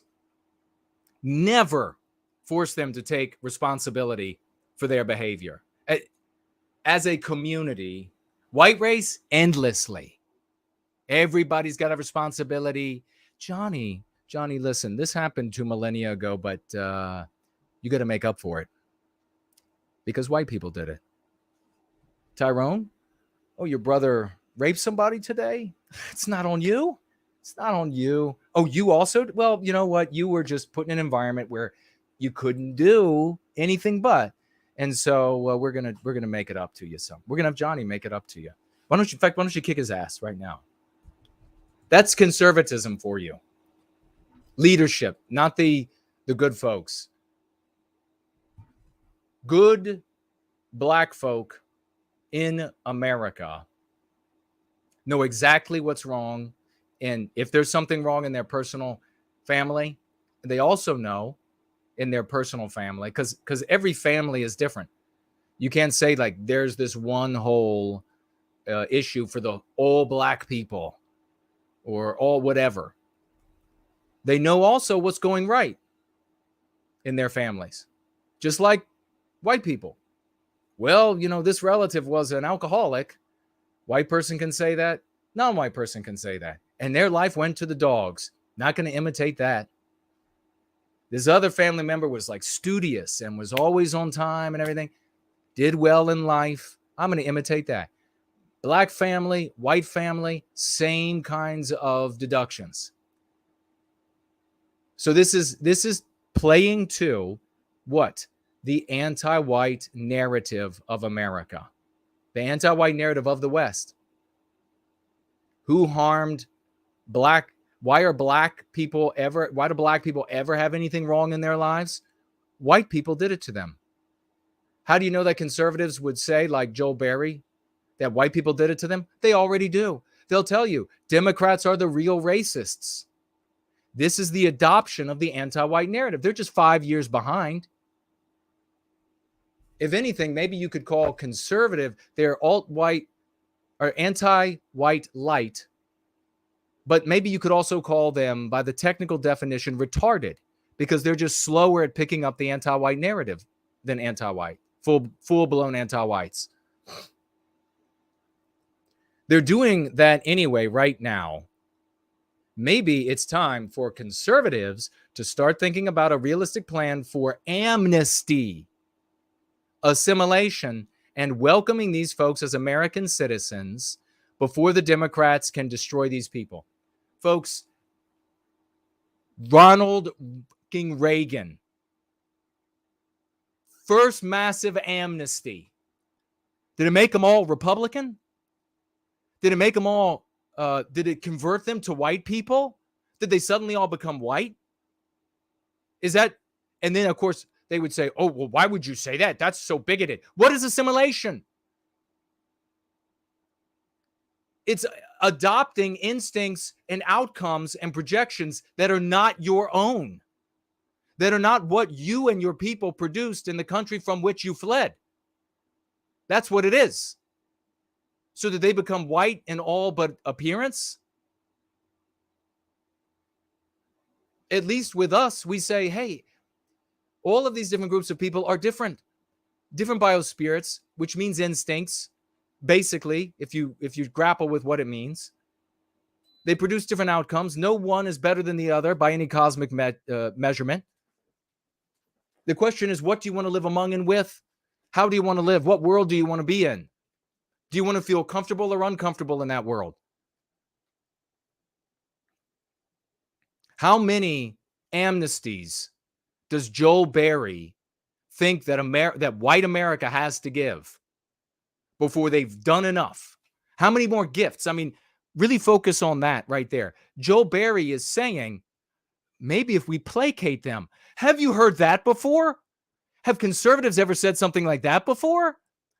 Maybe if we placate them, maybe if we just outbid the Democrats, maybe if we just step up in front of the Democrats and say, we will give you all citizenship free of charge, no deal, no big deal. We'll give you all citizenship and maybe all the homes owned by white people. If you want a house, you just go occupy it. Same exact thing. What's he go on here to say? These people coming in are culturally conservative. I mean, they are not. They're absolutely, do you call, this is, conservatism. What is conservatism? It's very different things depending upon who you ask. But the kind of conservatism that's visible on in the mouths, on the clothing of the people coming across the southern border, the vast majority of them, the kind of conservatism is the conservatism that is expressed in, if you want to change the way that we do it, we'll kill you. If you want to change the way that we like things done, we'll cave your head in. That's why their countries look the way they do, even with massive support from Western countries to bolster them and keep them in place. My opinion. I mean, you can look at the evidence and come to conclusions for yourself. That's the kind of they are conserving what they believe. And a lot of these folks, I don't know if you've ever talked with a lot of these folks from Central and South America. Pardon me. I have. I've lived among a lot of them. And in a way that where I'm saying, hey, I care about white people and tell me about your people. And they have very different interpretations of Christianity. Many of them, not all. I haven't met all of them, but many of them, many of the ones I've met, it means something very different for many of the ones I've met. I've met many who are supposedly devout Christians. I'm at their houses and they have altars to Mary. Next to nothing about Jesus. And I always thought, well, that's kind of strange. How is this like a uniform thing that I keep seeing pop up? And why is there an altar? Why is there an altar to Mary? So they're very conservative. Either you, and maybe in that case, conservative means either you have an altar to Mary or your head gets caved in or maybe cut off. What's going on in, Juarez, Mexico? What's going on in these different places? Is that not a civil war taking place? Hasn't it been a civil war by the definition of civil war? Again, this is my opinion. You can look into it for yourself. In large swaths of Mexico to smaller swaths of Mexico to different degrees over time. And between Mexican government, corrupt, and drug cartels, obviously corrupt, and other kinds of gangs, etc. And isn't that the way you want to live? Here in, say, Memphis, Tennessee, or Los Angeles, California, where you're it's increasing, to see the exact same types of just like out of this world type of crimes that take place, that are the exact same kind that take place south of the border. Those people coming in are culturally conservative. Who knows? They just might save our culture. Save our culture. Could you imagine saying something like that? They could save our culture. No, it's called white erase our culture. White erase it. So much of it has already been white erased. How much of it in the media is actually Western? Aside from like the language, how much of it is actually shrinking and shrinking and shrinking amount? News and entertainment media, universities, so education, Christianity at church. How much of it is left? It's rapidly being white erased. They're taking down these statues. They just took down, who did they take down? Theodore Roosevelt, I think it was.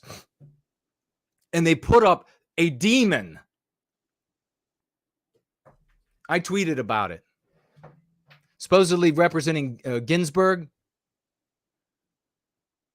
He says here, and then Joel gives some ideas, it looks like, and then we'll get to the last couple things that he says. It gets more outrageous, and we'll get on to the final story. He says these are his recommendations for, I guess, amnesty, that they're not allowed to vote for 10 years, as though that would be, was he born yesterday? Have we been able to prevent people from voting that are not allowed to vote in the United States? That they can't vote for 10 years? Well, golly, I'm all for it. And then immediately, not only illegal voting, but immediately the arguments, if that were even presented, arguments would be waged of, well, they absolutely should be able to vote, because if you don't, it's not in accord with what the founding fathers. Well, on and on and on the arguments would start. The myths of pretext, moralization, sentimentalization, intellectualization of why you can't have these people disenfranchised in a country where they can't make decisions on what the outcomes are going to be for their individual lives. Joel, 4 years required military service. Oh, yeah, that's what we want to do. We want to bring in a bunch of people who are not like us from around the world, give them assimilation and our tanks. Give them amnesty, our tanks, our jets, machine guns, flamethrowers, grenade launchers. That's what we want to do, Joel. That makes perfect sense. If anything, the military should be restricted to long-lasting people who have been in this country, families that have been in the country for generations and generations and generations. You know, you just bring them all right in, give them a gun, and then they can stand on your back. Can't take existing jobs, have to create their own. Again, you're going to say, what, Joel? They have to create their own. How do you put that into effect? Are you a child? This is retarded. They can't take a job. You can't work. So they'll just starve unless every single one of them create their own business that's somehow profitable and can support them with a living wage and their family with a living wage. Right, buddy. This is the managing editor. This is Babylon Bee. That how many people frequent and read this shit? And you even have Elon Musk saying, well, we got to have them on. We got to push them. Elon Musk not saying anything. Of course, he's not going to say anything about me. But he's not saying anything about Mark Dice, is he? No public school kids must attend private school funded by private charities. Okay, sure. So their kids have to go to private schools, and then only private charities. So what happens when the money's not there, the schools are not there, and the seats are not there, Joel? Who's going to build the next schools? Oh, well, we'll just patch that up by saying white taxpayers will have to do it. Then wasn't enough money for charity? Well, we'll just have to make white taxpayers pay for it. Only family units, no single men. As though there isn't an entire industry in place to tell these folks, this is what you have to say is happening in your country, and you have to be part of a family unit. So you're going to pretend to be married, and you're going to pretend to be, well, I know you're 31, but you're going to pretend to be 21, and you're going to be sisters with this 14-year-old here, and then you're going to, what nonsense. This person says, we've had a 50-year experiment in California that hasn't gone so well. It turned California and Oregon forever blue, and it's turning Nevada and Arizona blue as well. Joel pushes back, sure, but have they been assimilated? Have they been assimilated? That's his like trump card, because it's impossible. So you make an argument for an outcome that is impossible. And by the way, the more folks you bring in from these lands, the more you create an environment where the same genetic stock of folks who are imitating the norms of the West end up melting back into those communities. And you reduce, how many of you out there have known good non-white people who came to this? Maybe it was their parents, or maybe it was them. They came to the West, United States or Canada or whatever. They worked hard. They got a regular living. They're getting by, but their kids hate the country. Their kids learned the language that the parents wanted to forget. The kids are mixing back in with the ghettos being created by the oncoming waves of those folks from those countries. Every one of us, my opinion, every one of us has witnessed that. I got people right down the road. I got folks right down the road. The kids, and everybody, the data shows too. There's data. Somebody can go find the data on their own. Everybody has looked at the data about second, third, fourth generation. Stefan Molyneux had talked about the data about the difference between first generation and second and third and fourth generation of these folks coming in. And the reason why you get less and less imitation with each successive generation, in big part, is because more of their people are showing up. And so they begin to get what? Numerical courage. They don't have to imitate these white people and their white norms. It doesn't feel comfortable anyhow. They don't feel comfortable going and seeing all this Greco-Roman white shit. They want to be the real deal, like the folks who are just coming in. Sure, but have they been assimilated? Full citizens paying taxes, starting businesses, owning land? Boy, you've set up a few bars there, Joel, that really demonstrates your duplicity and how devious you are. Because that is not an honest argument at all. My recommendation as Joel here has been implemented in California and Oregon and destroyed those places for white people. But you know what? This is the no true Scotsman fallacy. Yes. You remember, does anybody remember this? No true Scotsman fallacy? His father likes porridge. What is it? Porridge. What is it that he eats? Without sugar. But I said it's a true Scotsman. This is what Joel is doing here.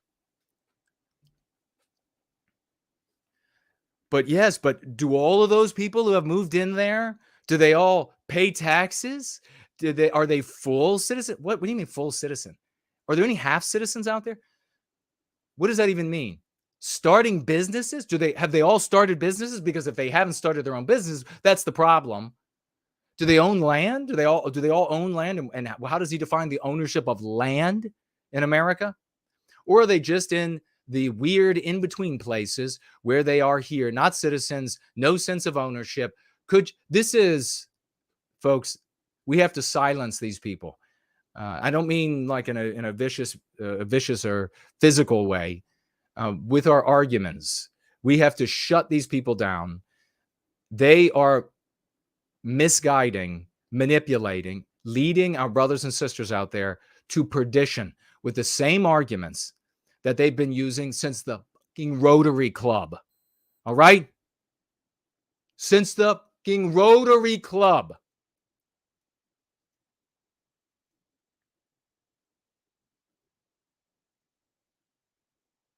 Let's speed this up a little bit. And he has choice things to say, as I say, aiming them at Fuentes and his community, but that's his defense. It's to kind of give himself cover. It's for everybody who cares about the white race. And these folks that were attacking him largely, that maybe appeared to be from the Fuentes community, were really just hating on Jews. So they're not even caring about, but this guy pushes back. It's, well, white people are the problem. Look at these folks here who are hating on the Jews again. Here's where he lies. When we had mass immigration from Asia in the middle of the last century, we required them to start their own businesses rather than taking existing jobs. There was no such requirement. That's why they're doing so well now. The one thing we could possibly do. So there was could you imagine the United States saying to an entire racial group of people, no, you can't get a job. Nope. No, you can't work here. No jobs for you. Or not looking the other way as they worked in the black economy. They're just like, not going to notice you. Oh, yeah, okay. Trillions of dollars going into that economy. Not going to note. No. You know what they did do? There were, and you're going to have to look into this for yourself. It's just my opinion. I may have worked. I may not have worked for a non-white owned business that had access to such things, but they may have been given grants of tax dollars. They may have been given tax forgiveness in certain industries. They may have been helped, in fact, to start businesses. That might be what happened. They may have been given these. Where's Kate? What is what's the grant that they, what's it called? The grant that they can be given when they come into the country for just improving their life. What's that one called? Just, hey, you want to get a car and a house? We'll give you some money. Not many Poles coming in getting that. I understand. Maybe I'm wrong. So no, Joel. The reality was that there were allowances and set-asides and forgiveness, just as there are today. And you can look into this for yourself. Maybe I've misread all of it. I'm fallible. I'm human. I could be wrong. Look into it for yourself. It's interesting that there are entire industries that used to be operated by family-owned white people. They were family businesses. These families were not connected. They were just family-owned businesses across the United States. And then all of a sudden, it was like, okay, well, that whole industry is now this group. And this whole industry, this other group. And this whole industry, this other group. It's amazing. It's amazing how that works. It's almost like there was some sort of help. It's called Ethnic Community Self-Help Grants. So you can look those up. Thank you, Kate. You can look those up and see if those are real things or not. Maybe they're not. Joel says, it's nearly impossible to come in legally. Our system is a mess. Impossible to come in legally? I mean, there are plenty coming in legally. The system is a mess because there needs to be none coming in since there is unemployment. All right, so let's see. So then he says, as a Jew-loving Zionist, he makes an exception for God's chosen people. So this is Gab News on Twitter, which I'm guessing is Torba. Can somebody verify or correct me? Is this Torba? Torba asked Joel whether or not he had the same policy of mass immigration for Israel. And his response to that was, as a Jew-loving Zionist, and I think maybe he actually is in his heart of hearts. It's not impossible that he's saying this just to piss off Torba or to push back, but maybe he actually is. Maybe he actually really cares for the empowerment and the strength and protection of the Jewish people, while at the same time desirous of the worst for the white race, for white people. Maybe that's true. So he says he makes an exception, doesn't want that to happen to Israel. And again, maybe this is his actual truth, and he's kind of making it tongue-in-cheek.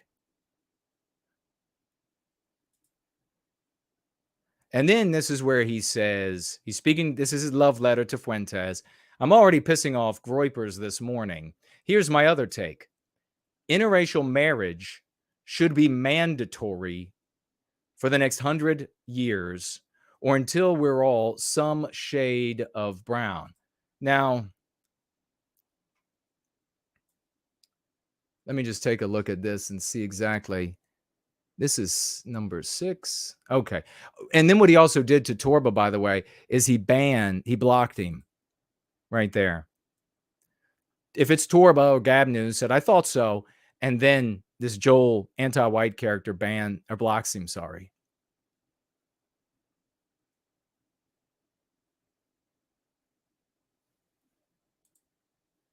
Okay, and then that's his last comment.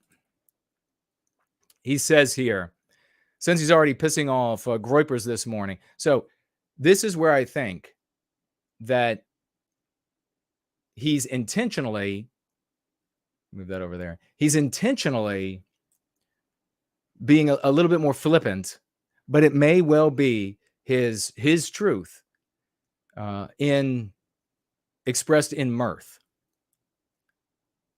The reason I bother to mention this is that there are actual content creator, thought leader conservatives who believe that if everyone were to just, and this is the assimilation, this is, he's saying here, mandatory, but he doesn't honestly believe, in my opinion, he doesn't honestly believe the government should force people to do this. He does believe, and this is what I, of course, in my opinion, that it should be mandatory sort of editorial standard for conservative content creation. That assimilation by way of biological white erasure should be encouraged. So I believe that to get published under this guy, you're not going to be able to say white people, when they reproduce with non-white people, the white race is just a this ephemeral thing left on the children, and then it's gone. Most people looking at, and most mixed race children identify as non-white. There's several reasons for that, but most people looking at a biracial child look at the child and say, well, it really looks like a non-white person with like a little bit of white mixed in. Sometimes not even a little bit of white. Very rarely you'll see much white mixed in the offspring, in the children. My guess is that if you wanted to say no biological white erasure in an article, this guy would say, red line that right out of there. No, we need to be encouraging assimilation. And thereby you get to see what he really means, how he really feels. And in the bigger picture, and a myrmidon in the form of Joel Berry of the Big Con, Conservative Incorporated.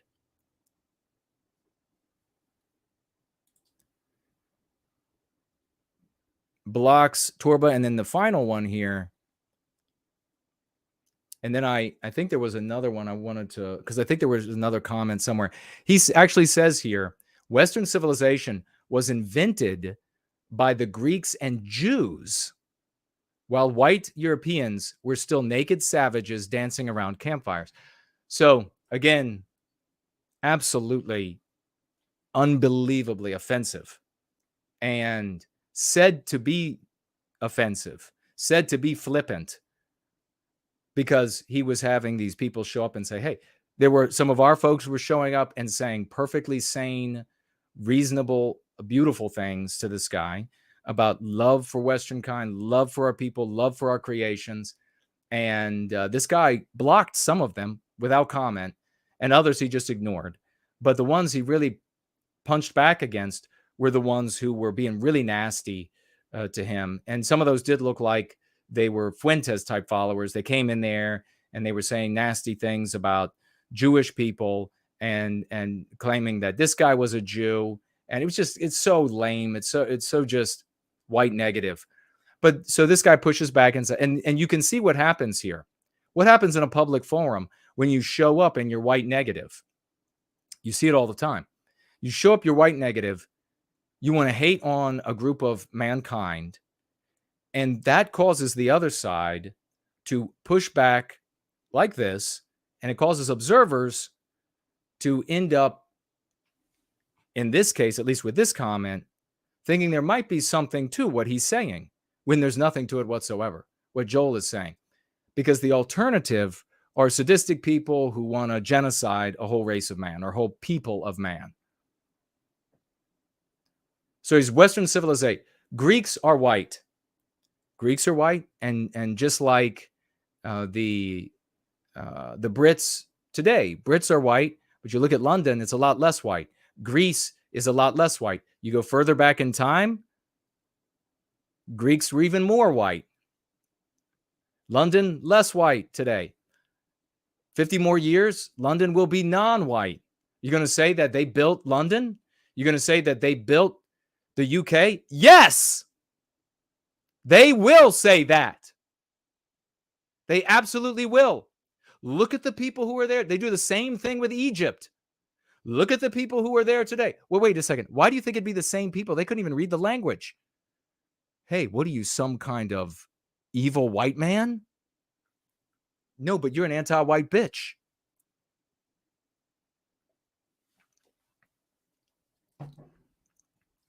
Jews had nothing to do with the creation of Western civilization. There have been magnificent, wonderful contributions from Jewish individuals to Western civilization. Everyone I acknowledge, everyone I embrace, everyone I am thankful for, everyone I think is a wonderful thing. Other groups of people wouldn't do that, especially some of the ones that went after this guy and made those who look like they care about America and the West and white people look demonic. I actually am very thankful for these folks who are contributors to Western civilization. Jews, as a whole, do not create Western civilization. You want to know how I know? Look at their creations today. They have, just like every other group of people on the planet, a particular biospirit. And that biospirit projects itself onto their environment. And that environment then reflects who they are. Where you see them having the most sway over their daily lives, it does not look like Western civilization. Period. Every day that Israel exists, another day longer, and the influence of the West on it by way of governmental norms and all of these sorts of things that we've established, and the interaction with Israel, as that diminishes, just like Nicaragua will stop looking the least bit like the West or resembling anything like white people at all, so will Israel. Look at where Jews enclave, whether it's their wealthiest or their poorest. They create what's beautiful for them. And it's not better or worse than the West, what we create, by any metric standard. I would not want to live there. I resonate with the West because that's my spirit. That's my biospirit.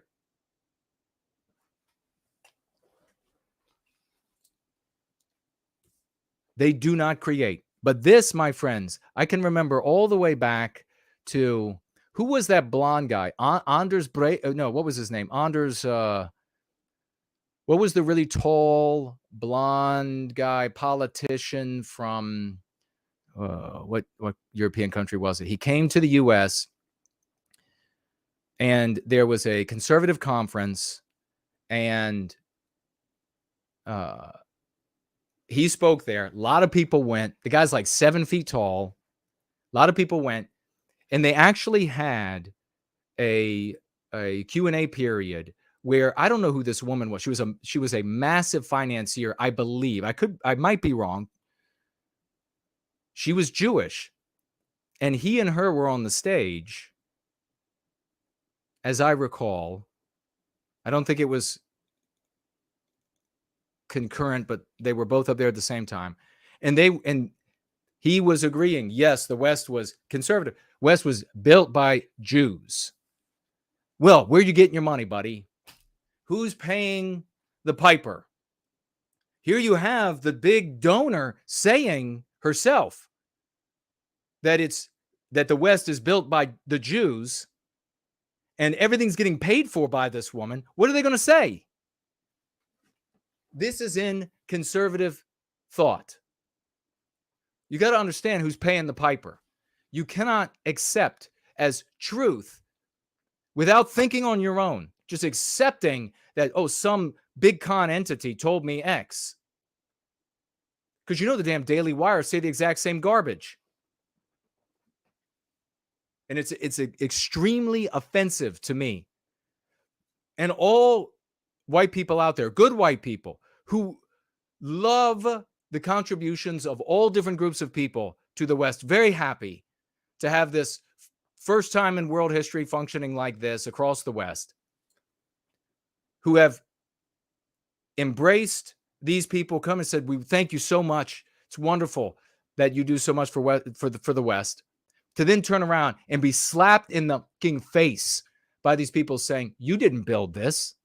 We did. You to hell. Yeah, show me where else you built it, honey. Where else did you build it on planet Earth? Oh, nowhere? Maybe you should shut the fuck up then.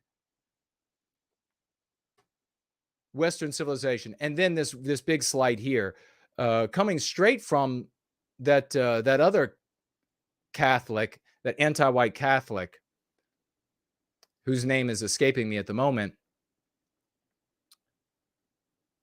who said, oh yeah, white people are just a bunch of savages chasing pigs. You remember that garbage that loser said? All good white Catholics should dump that SOB. Somebody will write his name in the comments here in a moment. Been around for a long time, being this acerbic jerk. Anyhow, should dump him right away. Same thing. Well, they were just naked savages running around. Has he said that about non-white people? Were they ever naked savages? Oh, no. No. They will save our culture because they're all good, conservative, family-oriented, hardworking. White people were naked savages. I'm inclined to think, Joel, that every group of people were naked savages at some point. And then black people built black civilization and culture, and Asian people built black civilization and culture. White people built white civilization and culture. We called it the West. So that eventually happened too. So let's see. Big opening segment today really pisses me off because I'm seeing the ghosts in both segments of the white sympathetic sphere, implicit and explicit.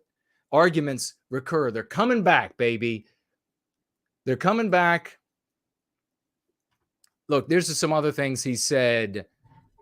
This is the thing, the Groyper thing, and then Jew-loving Zionists. What else did he say here?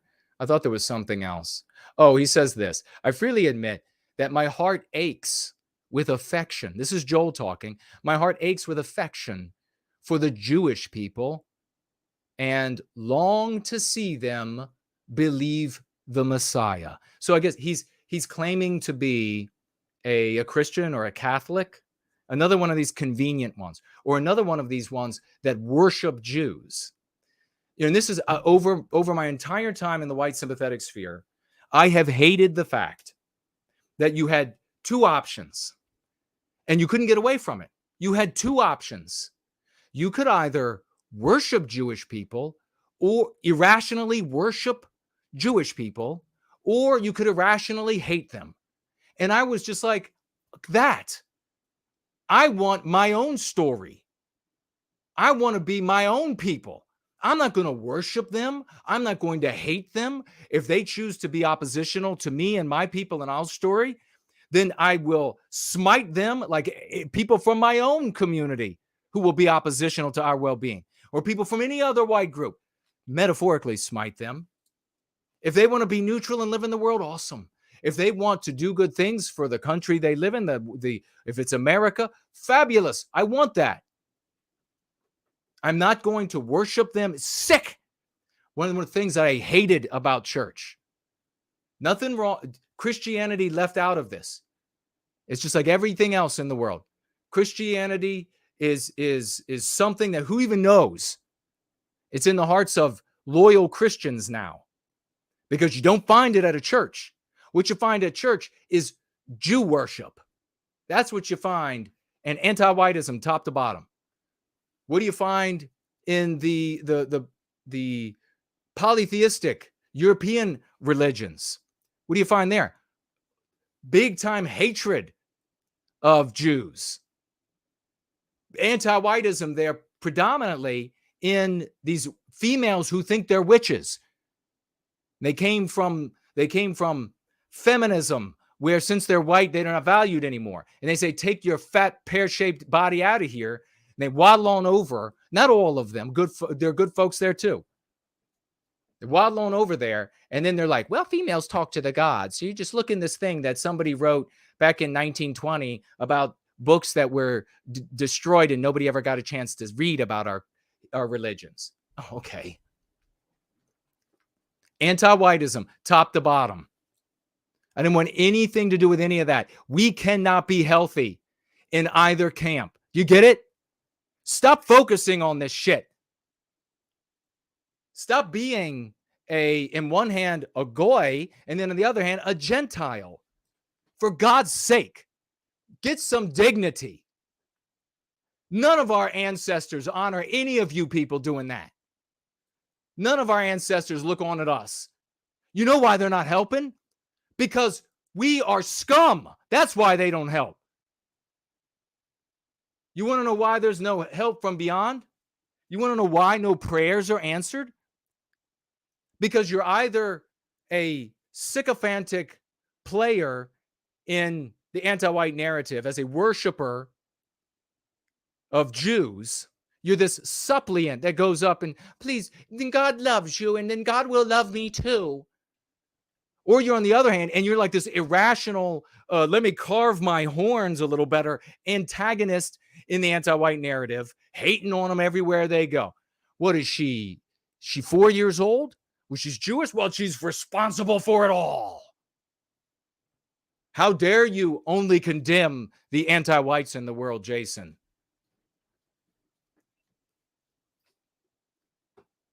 I'm going to speak the truth. And there are a lot of people out there that aren't going to like it.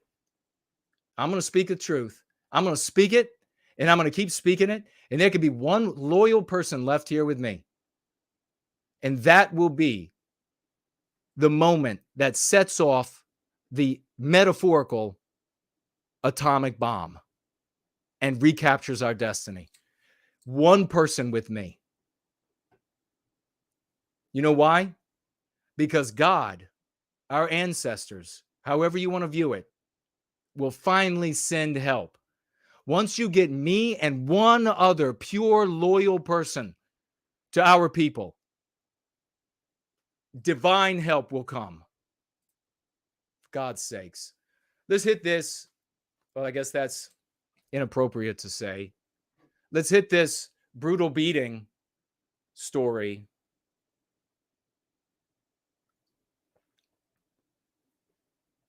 Let's talk. This is actually really sad. This is not going to be very long. We're going to take a break. We're going to come back. We're going to have calls tonight. We're going to have your financial gifts. I'm going to get to your financial gifts before we go to the break. I'm lit. I'm lit today. I'm lit because I love our people. I love our people. I am this way naturally. If the internet didn't exist, I would be doing this the way that I was before the internet existed, in a robust way to carry these sorts of messages. I would be still in the libraries. And guess what? We didn't take over. We didn't recapture our destiny with all this in public stuff. I would still be on the street corner. I would still be in the library. I would still be in the community center. I would still be at the bluegrass festivals handing shit out. I would still be at the biggest carnival in the state of Virginia every year, at the monster pulls and everything like that. Every year getting worse. Every year seeing it get worse, getting less safe. Every year more and more violent. Biggest carnival in the state in Manassas. Seeing it get worse. I would still be there. Brutal beating. This should have never happened. As I alluded to earlier, this would not have happened in Western civilization.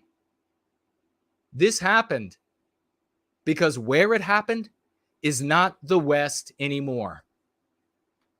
Oh yeah, there's still plenty dollars being funneled in there. There's still enough contact with the West. Memphis, the vast majority, isn't the West anymore. You're going to keep having, folks, get this. Three decades ago, I sat down, humbling myself to worthy old timers and listened to what they had to say from their past. And The best of those were the ones who had submitted themselves to worthy old timers. And all along they've been saying, it's about to fall. It can't go on much longer. It's going to go on longer, much longer than our lives. It's going to be miserable for much longer than our lives and our children's lives and our grandchildren's lives. Oh, this corpse, this blip is going to continue for a long time, getting worse and worse and worse. Because why? There's always going to be Kansas to siphon. There's always going to be Nebraska to siphon. There's always going to be North and South Dakota to siphon. And I use those as stand-ins, not literally just for those states, but for what those states represent. They're going to be pockets of productive people, predominantly white, projecting and continuing the West, also composed of Jews who are contributors to the West, blacks who are contributors to the West, Hispanics, Arabs, Asians who are imitating the norms that are natural for most white people. Not all of us, for God's sakes. Our people have gone to the dogs after these world wars and after allowing women to just indiscriminately decide who their fathers of their children are going to be. Just choose anybody, the most violent white guy, dumbest white guy, prettiest white guy out there. You just choose him and reproduce with him. And then you go find the stable, honorable, decent white guy to be the father who's going to stick around, who's going to take care of everybody, who's going to work hard, going to get to work every day. You bring him to come. He's not going to father the children. There won't be his genetics. Maybe you have one with him, but you had 3 with the bastard. So it won't be all white people, but it's going to be predominantly white people who here and there, individuals here and there, sprinkled in a tapestry, a motley of places that they can siphon from, and they can continue to take wealth, intelligence, a matrix kept in place by our presence, by the presence of those who imitate our norms. God bless them for imitating our norms. So that these matrices stay in place, the way the streets should look, the way the government should operate, the way the houses are built. And then the people from the county come in and they make sure the electricals run white and the waters run white and the shingles and the roof is put on right. Why? So that it doesn't all fall in 5 years, so that it doesn't crumble and kill the people on the inside, so that the community doesn't fall down. And then you have the values go to the dogs, and then the real villains move in. Memphis isn't Western civilization anymore. Not all of it, but it will be.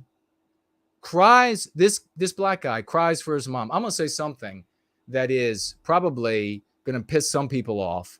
We're going to be getting to financial gifts in a second. If you have something to say, make sure you say it. Say it in a polite way. If you financially gift with it, I'm going to read it no matter what. Ask it, I'm going to read it. Say it, I'm going to read it. Tag me, I'm going to read it. I'm going to start looking at the chats a little bit more now as I speak to this Tyre Nichols murder and slow it down a bit. Want to hear what you all have to say. What do you all got to say about the scum Joe Barry?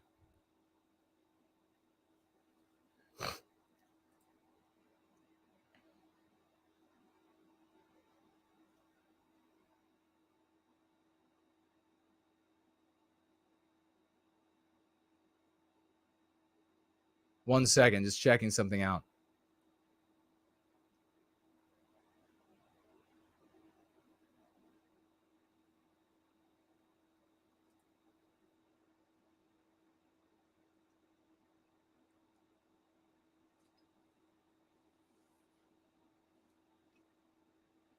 Brutal beating. Cries for his mom. 23-minute delay in aid. Here are the key revelations from Tyre Nichols' police videos. And this is CNN. Because they have the facts at CNN.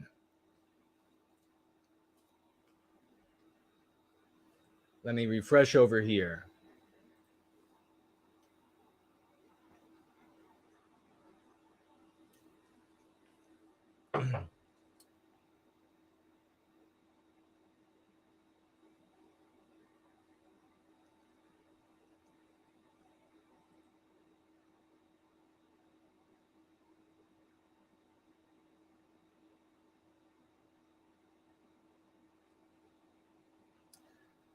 All right.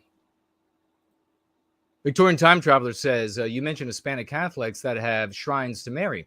They appeal to Mary because she's a woman and she will be more lenient to them, says Victorian Time Traveler. Biospirit of the West says, NWG is on fire tonight. I thank you for that, good sir. I'm going to take a quick look. I'm going to roll up through here. I'll take a quick look over at Twitter so that the folks who are watching me over there on, is it called a Twitter space when you stream there, or is that something completely different? Can somebody fill me in on the jargon? Looks like we have the Great Sloths is having it out with an anti-white POS over there who's using the concern troll sort of a tactic of anti-whiteism, which is the, I believe that white people can be better, and is trapped at least 10 years in the past by thinking that we would fall for such lame anti-whiteism. Lame anti-whiteism. Do you agree or not with this statement? Any anti-white outcome is immoral. Any anti-white outcome is immoral. If you agree, then good. We might have the beginnings of a conversation. If you don't agree, then you're just an anti-white POS.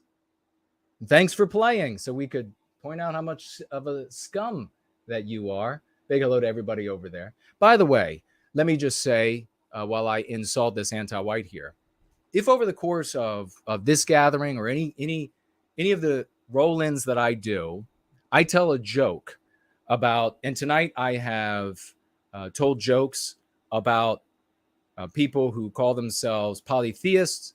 Outsiders might call them pagans of European religions.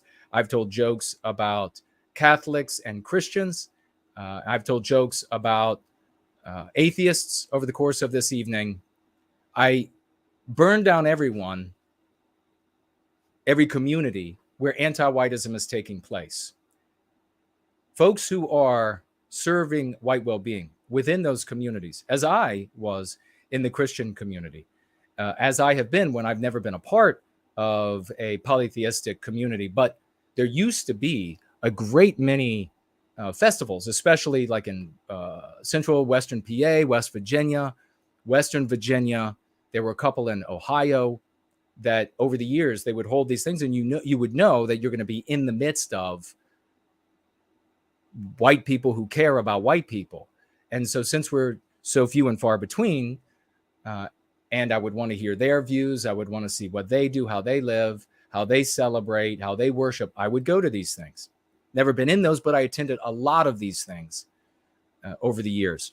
I attended a lot of different organizations, meetings, and conferences where I agreed with a couple things or very few things or a lot of things, always ensuring that it wasn't something that was outside of what I believed was moral. Where I found that sort of thing, then I would end my participation, even my presence. I left meetings where folks said really unbelievable things for me. There are good people like me in all of these realms. All of these realms are tainted by anti-whiteism. And so I uniformly criticize, because every individual who's part of all of these different facets, if I don't spread the criticism around, then they will think and then say that their particular group or their particular whatever it might be is being unfairly targeted. And it also creates an environment where anti-white saboteurs can come in and create animosity. Oh, he doesn't actually like X, Y, or Z. He doesn't actually like this or that. I'm not going to be in a position or allow myself to be in a position where I have to say positive things about all of these different entities all day long, as though I'm speaking to emotionally unstable folks. I know that the folks I'm speaking to are emotionally stable, and they're going to be able to understand where my comments are coming from. They're going to be able to understand. I mean, for God's sakes, Fuentes can insult the living out of his followers every show. And they're all like, yeah. And they go out and lobby for him more, argue for him more, etc. So the least bit I can ask of folks when I criticize or praise is to understand that there are a great many topics, areas, etc., that I can to and have to speak to over the course of gatherings and shows and etc. And I'm not passing a particular judgment on one as worse or better than the others. I view everything outside of service to white well-being as inferior, period. Why is that? Because I've seen it be inferior. I've thought it through. I hold it all on one level beneath white well-being. And I see that those out there who are in service to white well-being, taking up the doctrine of go free, the practice of go free, the method of go free, method of argumentation, to break it down as simple as I can for vagues, can go into those communities and make those places better places. Newly released photo or videos of Tyre Nichols' police beating captured the brutality that his family and authorities had already foreshadowed. He was punched and kicked while being restrained. He pleaded to go home and repeatedly yelled for his mom. Okay, I'm going to say, the first thing I'm going to say about this that's going to, I know, upset, maybe not folks who are regulars in service to white well-being coming here to the gathering with us, but maybe new people. And that is that, in my opinion, after watching the video, and this is coming from a guy who has actually been roughed up by a police officer. If Tyre had not resisted arrest, in my opinion, this wouldn't have happened. They pull him over, and they're obviously jacked, pissed off, and they yank him out of the car. And the reasoning given for pulling him over is, I guess, was originally stated, and maybe it is indeed the case, that he was driving erratically. And in this part of town, they actually have a task force that they disbanded, I understand, of very tough cops to deal with a very tough area. So they saw a car going down the road, and I'm not on the cops' side in this, so just to be clear up front. They saw this, but there's something deeper here that everyone needs to understand. And maybe a lot of the folks here have already figured it out, but it's not being talked about elsewhere. So I'm going to buttress your conclusion, and you'll feel more confident heading out into the world with it. They pull him over and yank the door open. This is obviously not normal police protocol. They are obviously behaving and acting in a reprehensible, illegal way. I don't think you can just yank somebody out of a car without something to take place. I mean, granted, I don't know. Was there a chase? Did he pull over right away? Did he do so? Did he like stop in the middle of the road? I don't know. Did he pull over on the wrong side?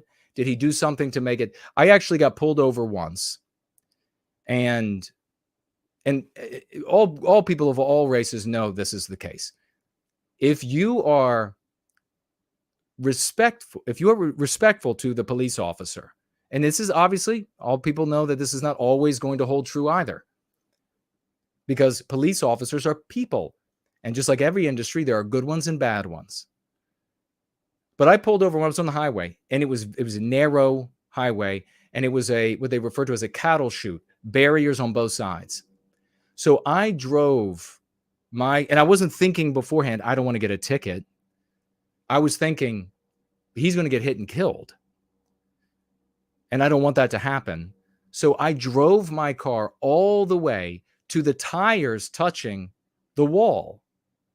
like touching the curb, kind of touch it and then kind of come back an inch. He parked a little bit wider, as they are trained to do, got out, walked up to the car, and asked for my driver's license. Well, when he came, I was like I always do, said, yes, sir. How can I help you? What happened? And he said, license, registration. I didn't say, what did I do? I didn't do anything. I didn't do that. He obviously has a reason, right? Good or bad, right or wrong. I said, okay, here's driver's license, registration. What did I do wrong? Did I miss a sign? And what was it? I was going like 7 over. And, the thing is, they're always like, well, 10 over, they'll kind of let you get away. I was going 7 over on a highway. And so he walks back to his car.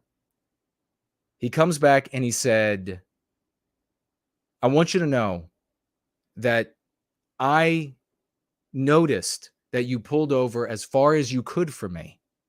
I'm going to give you a warning. Now, it would have been a real bitch move to be like, here's a ticket for 7 over. But nonetheless, I was respecting his life. And I didn't want him to be killed or injured by cars shooting along this cattle chute, as it were. This Tyre Nichols, unfortunately for him, maybe he didn't have a father figure or mother figure or mom or a dad say to him, hey, you're not going to solve anything in the street. They have the upper hand and they have the right to escalate until you're dead. So no matter how right you are and no matter how wrong they are, they can kill you. Somehow that didn't get communicated. Or, as these cops claim, he had unnatural strength for somebody so skinny, 150 pounds, 6'2", or whatever he was. And these cops, all non-white as well, all black as well, they all looked pretty robust, having a difficult time. But they also didn't look like they were using the proper techniques. We'll talk about that in a moment. Just briefly, though. And they come up and they throw the door open. And they say, get the F out of the car. They grab him. They yank him out. I know that if that were me, I would go face down on that pavement. I would put my hands immediately. I would have my hands behind my back faster than they could get them there. And I would be saying, I give up. I surrender. What did I do wrong? So that they would say to themselves, this guy's no threat. He's surrendering to us. We're going to be able. Remember, the police officers, they don't know if you have a firearm, a knife, a needle with AIDS on it, right? All of this they got to be thinking about. These cops still murderers, but cops in general. So I would let them secure the scene. And then if they said, hey, you were swerving, I didn't feel like I was, I would still speak from like a position of deference to them, because my only real opportunity is in a courtroom where there won't be an opportunity really for me as a white guy, in all honesty. But because they have hammered me, and others I know. But at that point, I would have said to them, once they secure the scene, I'm cuffed. I would have said, okay, where did I swerve? I apologize. I didn't notice. Maybe I fell asleep. I'm sorry for that. And then maybe their humanity takes over. I don't know how much humanity these 5 or whatever it was, they're murderers. I'm sure that they will be found to be murderers. The jury hasn't determined that yet. So, in my opinion, though, after looking at the video, I don't know how many of them will be found to have murdered this guy's, what is a second degree or whatever they're looking for. But if you're in that scenario, at least you give them an opportunity for the humanity to take over. Maybe I might even say something like, just to remind them that they're being videotaped. Hey, is that one of those cameras there on your uniform? Just bringing it up, not saying, hey, you're being filmed. Don't remember that, jackbooted thug. I mean, just to kind of throw it out there. That's cool that they do that. Yeah, whatever. You brought it up. Now they're thinking about being videotaped again. After the beating, while Nichols lay slumped and motionless against a car, officers walking around on scene ignored the 29-year-old black man. The video consists of 3 shorter body cam clips. So he was, if you didn't watch this, he was pulled out of the car. He's yelling. They didn't do anything. Yeah, we're going to be taking calls, Rory.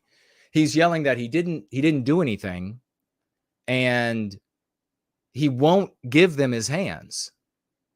That's a big problem. He says at one point, okay, I'm on the ground, but that's obviously not all they want. They want you on the ground to be able to cuff you, and he won't turn over his hand. And so they're fighting with him, and in a way that is not indicative of what, at least it appears from a layman's point of view, police officers are trained. That there are certain moves, and the question I have is, are there certain moves that police officers are trained to use that these guys were too dumb or too violent to remember or to care to use to restrain a person? Were there certain moves that are no longer allowed by for police to use because of what happened in other parts of the country when they restrained criminals and they end up fighting and the drugs they're on and they die from that. And now they've got to take away these moves that you can use to restrain a person and cuff them for their safety and yours as the police officer. Or were those moves not used? Were those holds not used because they were illegal, or because the guys that were in uniform were too villainous, too violent, or whatever to care to use them? I don't know. But they sort of beaten on him. And then instead of submitting at that point, he got up and ran. He actually pulled away from all these cops and ran. Well, that's not going to go over well because that fired them up even more. They really wanted to go after him then. And once they got a hold of him, they still didn't use those holds. They beat him until he finally submitted and gave his hand over, both hands, so that they could cuff him. At that point, they set him against the car. They made a lackluster attempt to get help. Help rolled up slowly, and then it looked like maybe they didn't tend to his injuries as quickly as they could have. Why is that? Because Memphis isn't Western civilization anymore. The thing that you need to look at when any of these incidents happen is not the race of the first thing you look at, not the race of the aggressor, not the race of the victimizer, but the race of the victim. Because in the anti-white narrative, non-white people are always the victims. And they can use any victimization of a non-white person to bolster the anti-white narrative, which is exactly what they did. It was perfectly in keeping with expectation that anti-whites would come forward, and those here could predict this correctly, that they would come forward and say the black officers represented white supremacy, because they do in the anti-white narrative. The problem in the world, especially with the people like the Joels out there, the Joel Berries, these conservative content creators and leaders, is that they are going to interpret and mock and ridicule what anti-whites say, and thereby impoverish conservative readers, viewers, etc. Impoverish them mentally, because they then don't know, by way of the message the content creator is giving, how to predict this in the future and why it actually happens. When you understand that there is an anti-white narrative, one of the biggest things is that it undermines the claim in the anti-white narrative that the white race dominates the West for the benefit of the white race. No, the dominant narrative is an anti-white narrative. When you understand that, you can perfectly retrodict and predict events. You can perfectly understand how 5 black police officers, and I understand, just as an aside, that there are these claims that standards at this police force were dropped precipitously in order to bring more police officers in after police officers quit during Ferguson and everything else, the Ferguson effect, and also to get more police officers from the hood to be the face of law enforcement, because according to the anti-white narrative, that's the problem with blacks in these communities in particular, is that they're not seeing enough of themselves represented in the uniform. And so, as a consequence, they misbehave.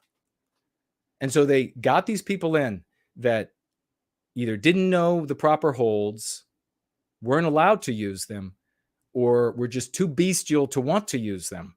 Instead, they wanted submission, which they should have in the role of a law officer.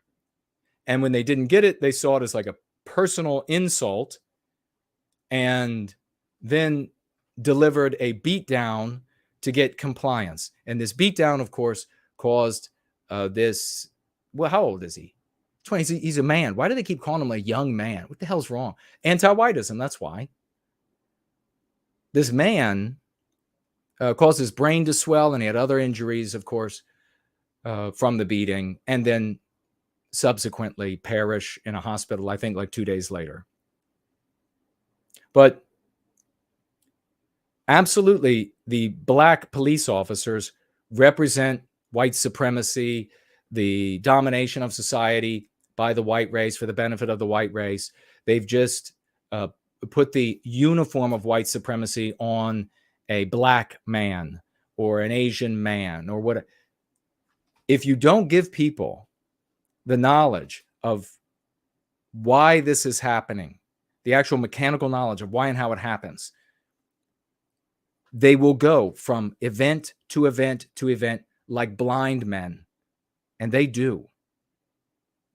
And they'll say, they'll have, the smarter ones will have an inkling about, well, they're going to blame white people somehow, but they won't know why.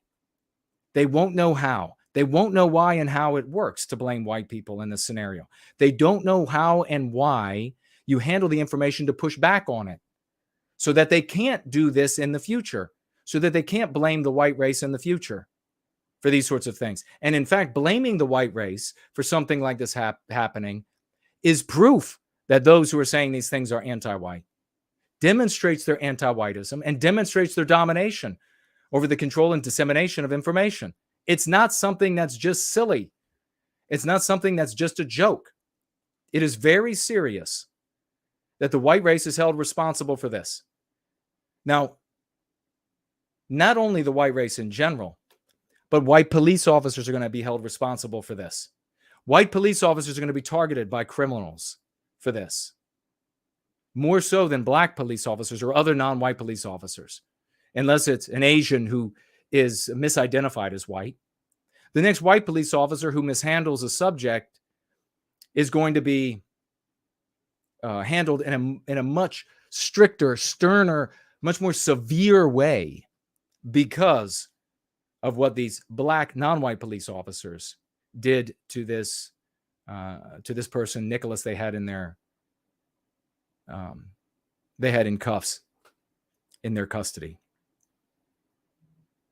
So that is what we need to be able to communicate to our brothers and sisters.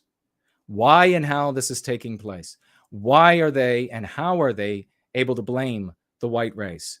Not just scoff at their reasoning, at their moralization, intellectualization, and sentimentalization of pretexts that they use, that they employ to blame the white race. How much has scoffing and laughing at their pretexts served you? How much does scoffing and laughing at their pretext recapture our destiny?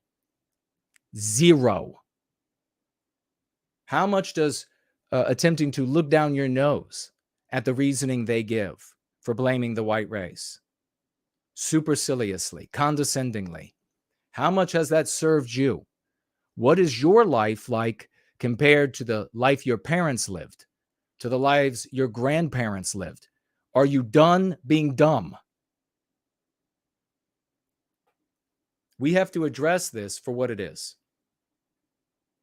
This is anti-whiteism at work, white erasure of Western civilization from Memphis.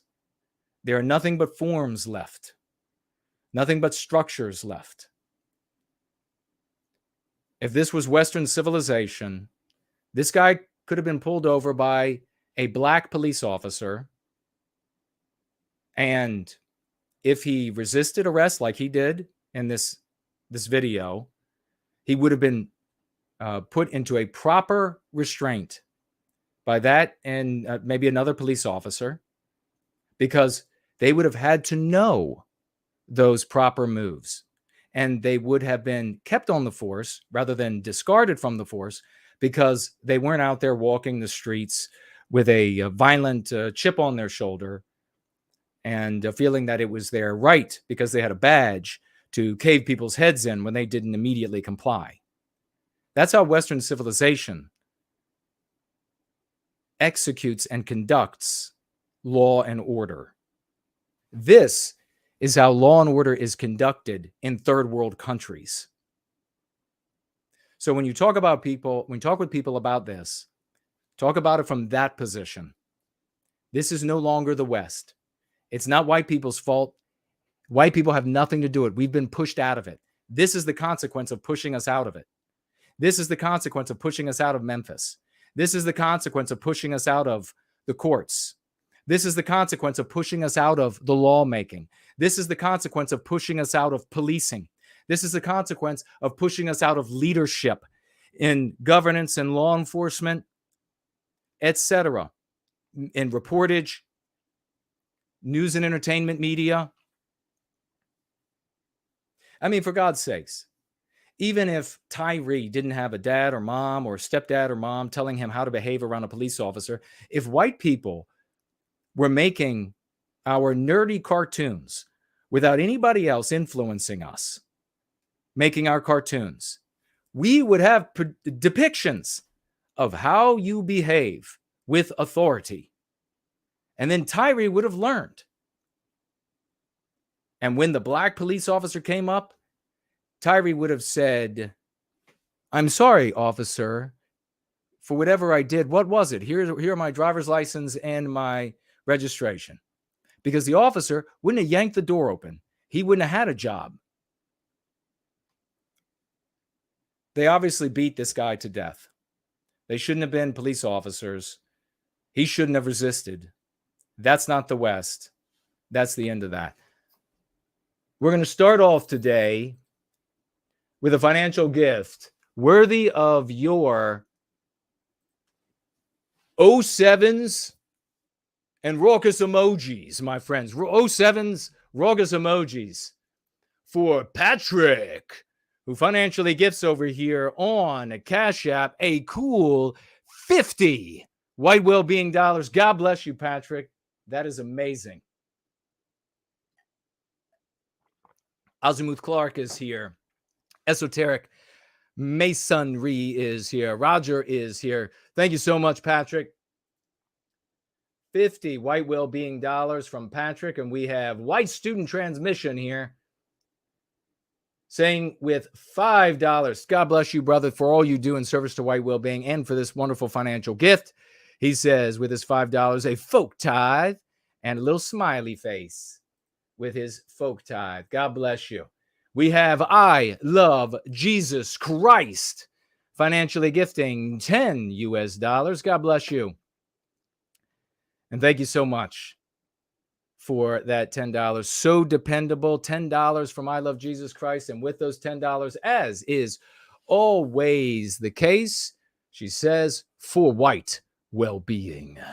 That's somebody who means it and who's dedicated. We have Tamara financially gifting $5. God bless you, dear lady. Thank you so much for those $5. And she writes with $5, appreciate you, with a beautiful little butterfly. Monarch butterfly, I guess that is. At least it looks like it renders on this monitor. Beautiful monarch butterfly. Thank you for that, Tamara. I really appreciate it. Oh my gosh. Get to your feet, ladies and gentlemen. This might be a get to your feet moment. Rise, everybody, rise to your feet for the great for the great No White Guilt Clips, who is financially gifted 007s, No White Guilt Clips, $120. 120 for the white baby dollars from the champion, epic hero, swashbuckling champ, No White Guilt Clips. What more can this guy do? I do not know. He is at the forefront. We love him, a real champion everywhere we turn. Aces for this guy. Aces in the live chat. 007s, No White Guilt Clips. Week after week, he makes it happen. We love you, buddy. And we also have here, keep them going. Keep them going.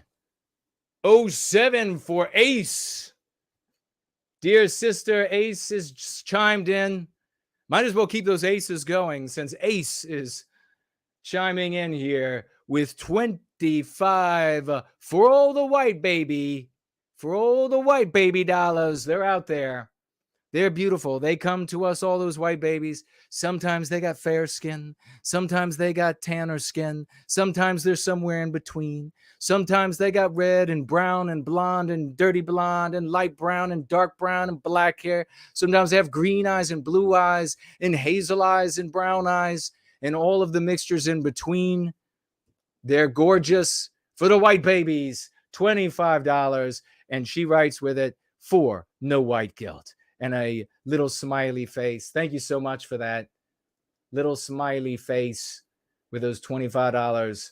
I'm going to refresh over here and we're going to see if there's any more. Doesn't look like there are any more comments over there on Twitter, but we're still streaming there. Over here on Entropy, we're going to get to the financial gifts. And we begin the evening with the great Yiz, the Unifier, who is going to be on tomorrow, 6 p.m. Eastern Time. Make sure you check it out. She or someone will drop the link to her wonderful Discordant Dragon show. She writes with those $5 weekly folk tithe to celebrate No White Guilt Clips and intellectual embargo channels. That's awesome of you. Thank you for that. She says, these two heroes have made amazing videos to share with Vagues, which we should all do regularly via social media, especially with our friends and loved ones. Amen to that 100 times over, 100 Promethean times over, my dear lady. If you don't make the videos, you can't make the videos. You're not good at it. You don't want to do it. You don't have the time to do it. You take these people's videos, these two heroes' videos, and you share them. You follow them where they are, and you share. Thank you so much. 07s, 007s, Rogus emojis for the great J.M. Johnson, who came in with a financial gift of putting into white victimization $75. Put it into white victimization $75 US from J.M. Johnson. God bless you, champ. He says with $75, you put it in the right terms by stating we have different biospirits because it explains a lot. Multicultural or multiracial doesn't work at all. People will always want to promote their own culture, their own spirit. Exactly. I see this at work, he says. He sees it where he works. How many of you out there also see it at work, or also see it at school, or also see it in your community, etc.? How about your community? It's a changing community. Aren't you seeing it there? Exactly. God bless you. $75. That is a testimony to how true those statements were and how real and how well the Go Free method works. The great Slotz is here. $5. He says, you are so right with those 5 white baby dollars. The idea that this won't happen to non-whites is a slander of our people, specifically as somehow naturally heretical. Very well said. God bless you, champ. He comes back with another $5 and some more wisdom to share. The great Slotz here. He says, Western kind is not just the seed, it is also the soil for bolstering all contributions to our well-being. Our biospirit magnifies particular patterns. Very well said. Take that to heart, ladies and gentlemen. Take it to heart. He's absolutely right. We are the seed and the soil when it comes to our creation. You know, something that the conservative content creator leaders will mislead conservatives with and patriots with is this magic soil idea of abstractionism. People just come for the ideas and they suddenly become. That's not how it works. That's never how it works. All of the evidence demonstrates that's not how it works. It is the people and their projection, not one better than another, all equal in a cosmic sense. It's about where you want to live, how you want to live, what did you want it to look like. The Great Sloth's back again, this time with $3 more. Hey, for the wisdom that the man is giving, as well as the financial gifts, let's give him some 07s, some raucous emojis. It's getting real tonight as we approach 8 on the East Coast. With $3, the Great Sloths writes, how about playing Imminent Rain's Promethean Heart this stream? Well, sir, I've not. I'll pull it up. Let's see. The Promethean Heart. Maybe we can do that just for you. We have something else ready to roll. Another new piece that we're going to play in just a moment, or a new piece that we're going to play in just a moment from the great Olivia Key. So stick around for that. Yiz is back with another $5 financial gift. God bless you. Yiz the Unifier. 100% right, she writes, about the difference between groups and individuals, especially about how anti-white churches have become. And she's a big Christian. Also, I'm the same as you. I hate having to pick between two extremes of J, hatred or worship. Our way is sensible and moral. Kip. Keep it Promethean. White heart emoji. It is the only way that is sensible and moral. Be ourselves. Be our own people. Mestizo's over here in the question widget. Great to see you, good sir. He writes, Reagan could never erase the memory of former Governor Pete Wilson's policies from the minds of many California Hispanics. Thank you very much for that input, brother. We'll have to, I don't really remember the pre-Reagan California,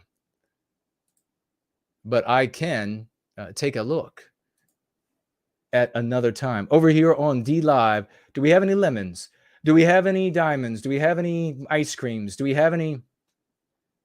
Nope, but we got folks over there who are saying hello. Great to see you all over there. I don't see anybody tagging me unless I'm just missing it. But all right. And yeah, if y'all don't know, I was a juvenile and I was driving down the road on a motorcycle that was not street legal, a dirt bike. And I did not hear the police officer behind me, although maybe he had imagined that he had turned the siren on, because I can't see how I did not hear him.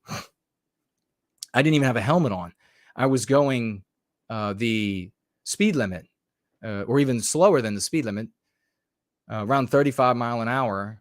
And he was behind me, apparently, for some time. I never heard a siren. Once again, it's a 2-stroke engine, so it is noisy, but come on, you would hear a siren. So looking back, I've often thought maybe he thought he turned it on, and because he's used it so many times, he thought he was hearing it. The same way that you think you can hear your phone ring when it hasn't. And anyhow, he decides that he's going to use some sort of maneuver to stop me in my tracks and races by me on the oncoming traffic lane, turns the police car sideways, sliding sideways in front of me. And I had to lock up the brakes on the dirt bike, which is not something you want to do on a dirt bike on pavement. You don't want to do a lot on a dirt bike on pavement with knobbies that are meant for, like, solely meant for off-roading, because it goes all over the place. It doesn't like that. And sure enough, the bike went all over the place, but I was able to stay on top. And it stalled out. And he jumped out of the car. He pulled his gun out. He told me to freeze. I threw my hands up in the air. And I said, I give up. And he started yelling, let the bike fall. But I was already had the kickstand almost open with my foot, like halfway. So I let it fall onto the kickstand, if you will. And I did say, please don't point the gun at me.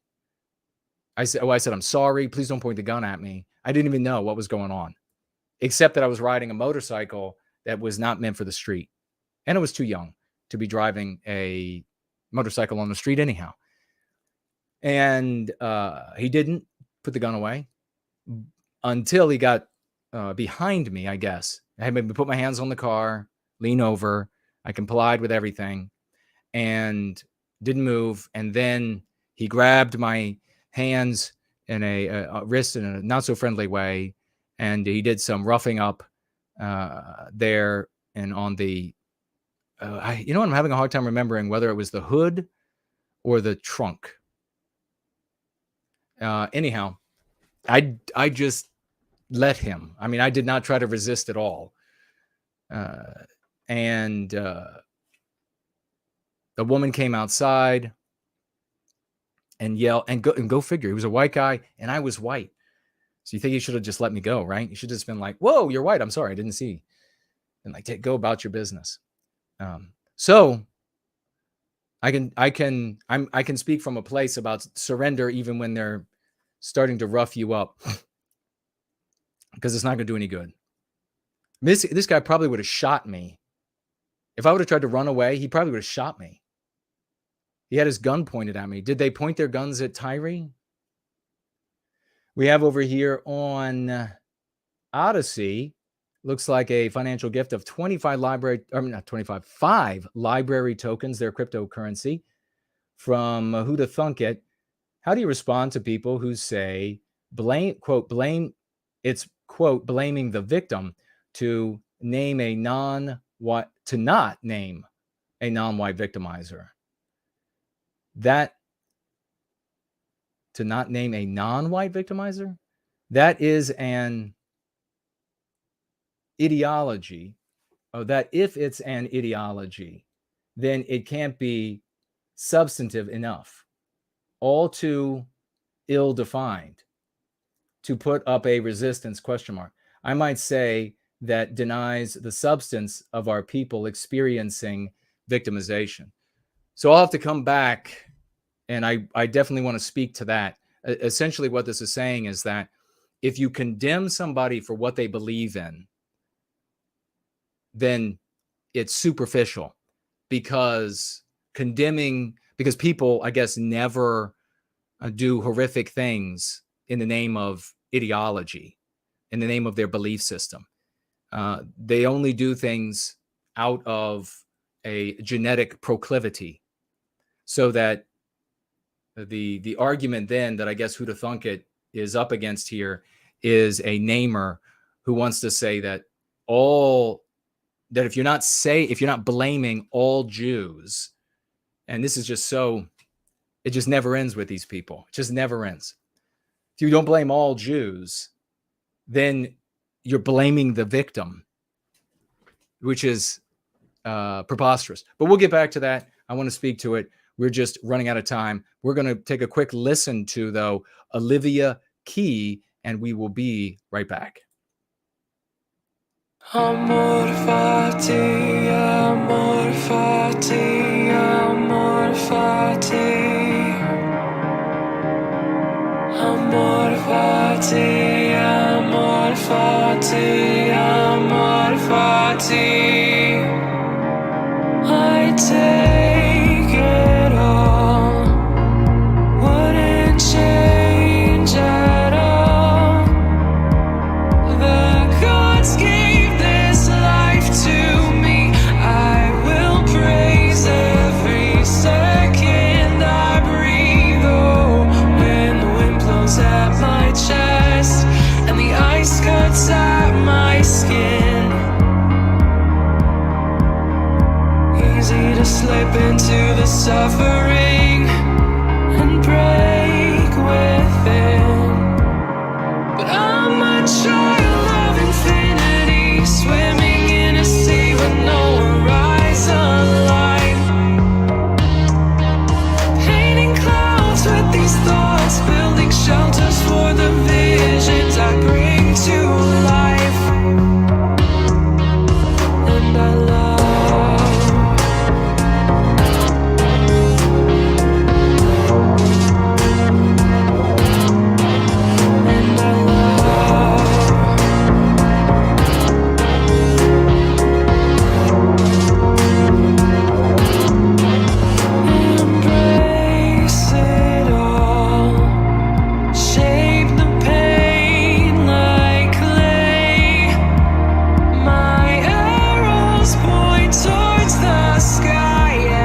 fatti.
I'm going to go ahead and jump in since we're running out of time, but that is Promethean Heart. We'll have to play more of it. We'll have to play more of it at another time. Great song. That is, of course, the epic Imminent Rain, Luke Mason. And if you can hear me all right, let me know. I didn't check the mic to see if it's... That was a new piece by Olivia Key as well that we played first. Let me take a quick look at... I wanted to get to a bunch of stuff. That really... I went off. I couldn't help it. There's a lot there. And, if folks want, just vapid entertainment, there are tons of places that you can go all over the internet. And they're going to be more affected, more fake, more counterfeit moving forward. This Brett girl or whatever her name is for Daily Wire, she is the direction of the future of political streaming for resistance to anti-whiteism. So we are going to be largely relegated to the outside, which is where we already are, trying to influence people who are listening to these content creators. They're going to be more and more actors and folks who will be, they'll have weird acting background stories. There'll be a story like a television show. And that will be what you get. That'll be the, like the real, just like the reality TV shows are fake. That's what you will get. The reality TV shows, that's what online socio-political streaming is going to end up being, because these are the people who are going to have the big con money behind them. And they're going to therefore have the advertising out there. So it won't matter how great you are. You'll be able to look back on this period on independent creators who, by nature of their personality, the way they look, the way they talk, etc., are entertainers, and who built up big channels. You'll be able to look back on this and say, well, that was the Wild West. Just like folks look back to before each new level of censorship rolled in, that was the Wild West, because it's all going to be just these sanitized actors who couldn't make it big time. They'll be recruited by big con financed organizations. They will put them in snazzy studio that looks like a place that people will like, and they'll do their research. They'll find out exactly what the customer wants as far as what the background is and where the person is supposed to be, and they'll give them that. They'll just create studios that'll look just right. The content creator will just show up to deliver a script, some ad lib, product reads over the course of the stream will become the norm, and like they really are impassioned and they believe in it. And everything therefore will be sanitized, and you'll have to go out further and further to find people like myself who will be pushing back against it.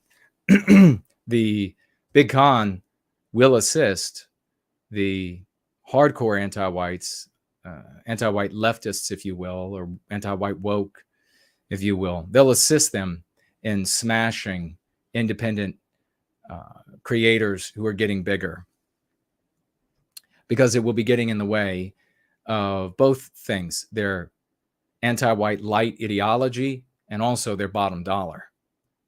So the way capitalism works, it's not just pure capitalism works, is that you not only produce a better product than your competitor, you crush your competitor, because then people have nowhere else to go. There isn't a government that's going to step in and say, oh, no, that's not allowed. You can't do that. There isn't a people who long before a government would say, you can't do that.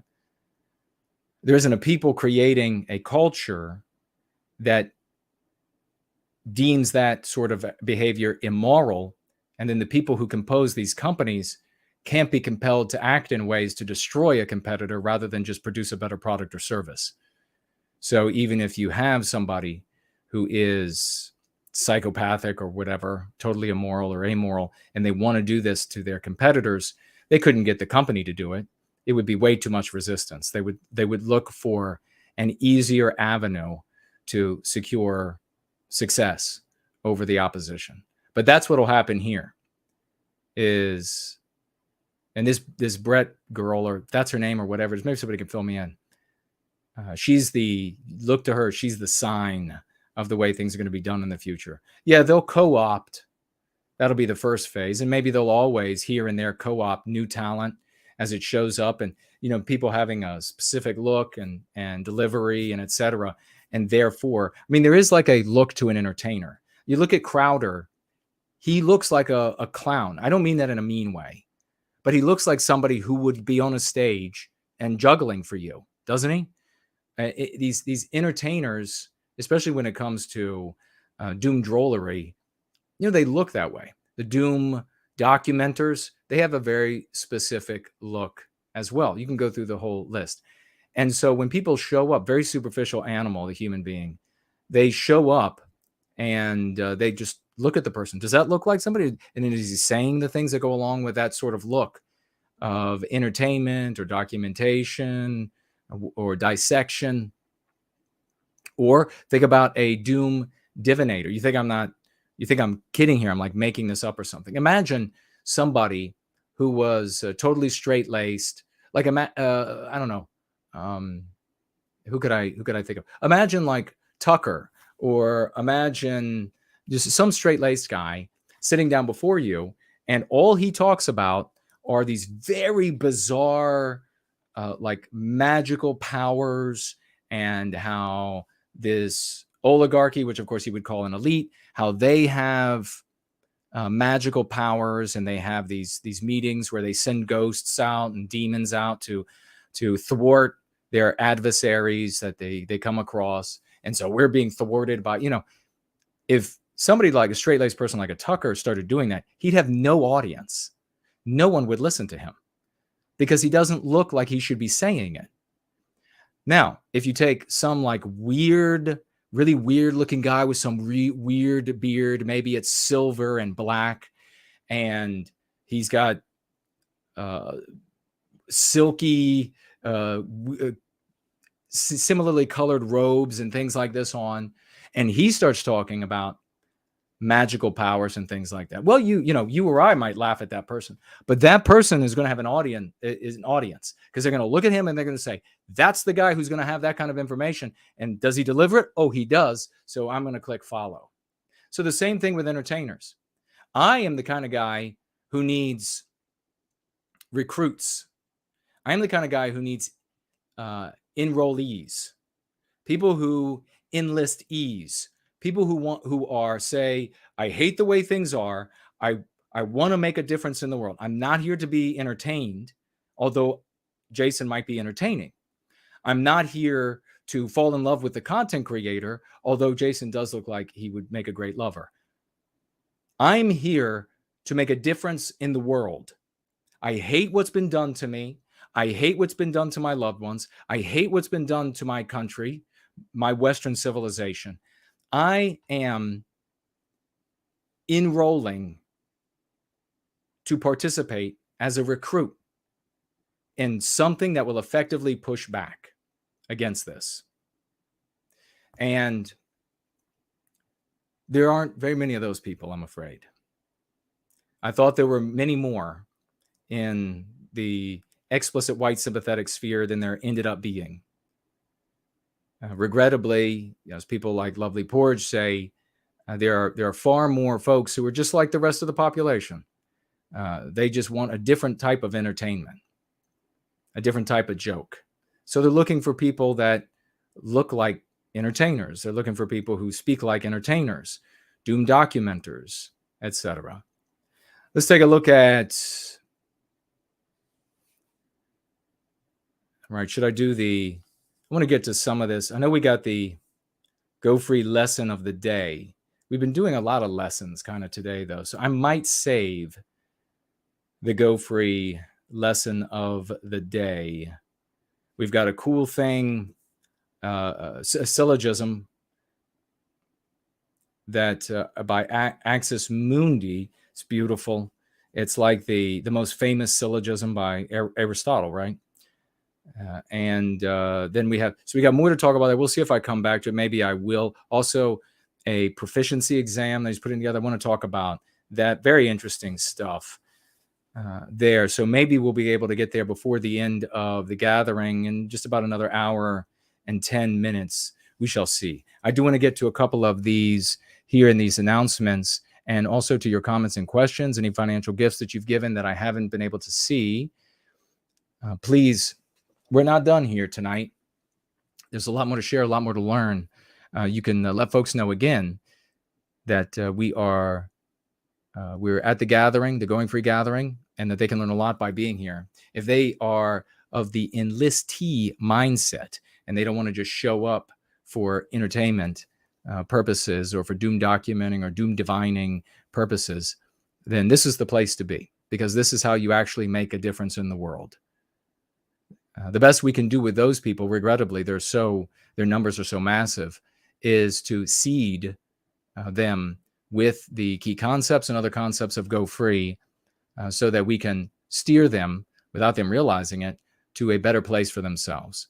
They sit around talking about the wokies and as that salty guy with his salty followers showing up, going like crack addicts. Maybe that's what they really mean by salt, is crack. And he says, it just is so annoying to me, to my ear, because I am not stupid. This racist that he does. I mean, Jesus. If we could get them using key concepts, they use key concepts, anti-whiteism, anti-white, use them correctly, then that's the best I think we could do for them. They're just retarded. White Student Transmission has has just released a book, and I want to mention it. I'm also working on this book, K.M. Brakey's book, Shout the Battle Cry of Freedom, where the protagonist, in many ways, seems to be crafted after yours truly. So maybe it informed, or maybe it's just pure chance. But getting through that book and enjoying it, and I will bring it to you all, what my thoughts are on it. I also got the audiobook version of it to try to speed things up because I'm so busy. But we have this White Student Transmission. He's with us today, and he'll be happy to guide you all to where you can get a copy of his book called Equal Training. And I just got it in the mail. Equal Training. These are not ad reads. I don't get any money. There's no big umbrella company getting money, no big donor in the background. There are no big donors. But in the background, which I'm going to remind you all again, you see all the people here who financially gift. When you look out at all these other content creators and organization leaders, and you see them receiving 20 pounds, $20, $5, $5 hopping dollars, 20 Canadian bacon dollars a stream, and yet you know that they live on their income, they don't have other income, then what you're not seeing is that there is a big heavy donor or two or what have you behind the scenes that is financing their food, their car insurance, their health care. And that means they get what they want. And if you don't know who they are, then you don't know what you're supporting. So keep that in mind.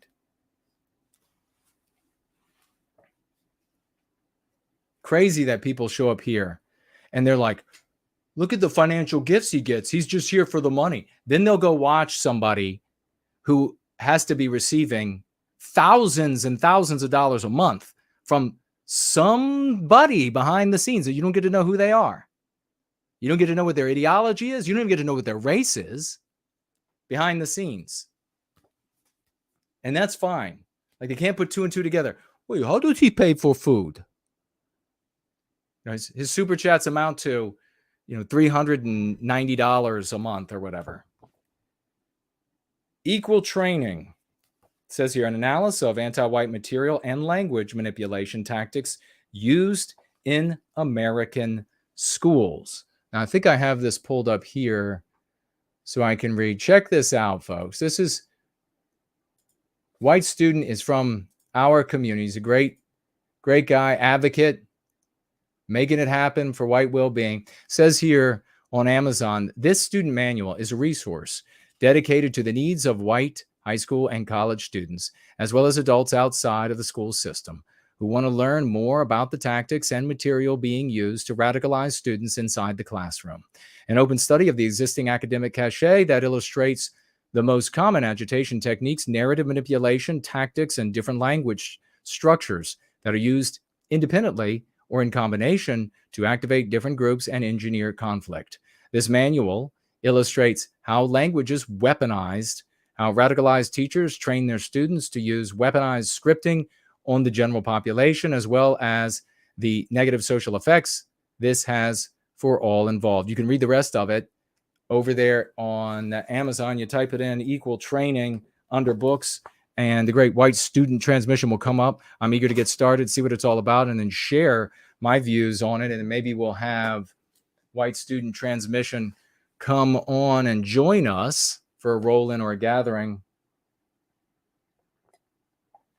We also have,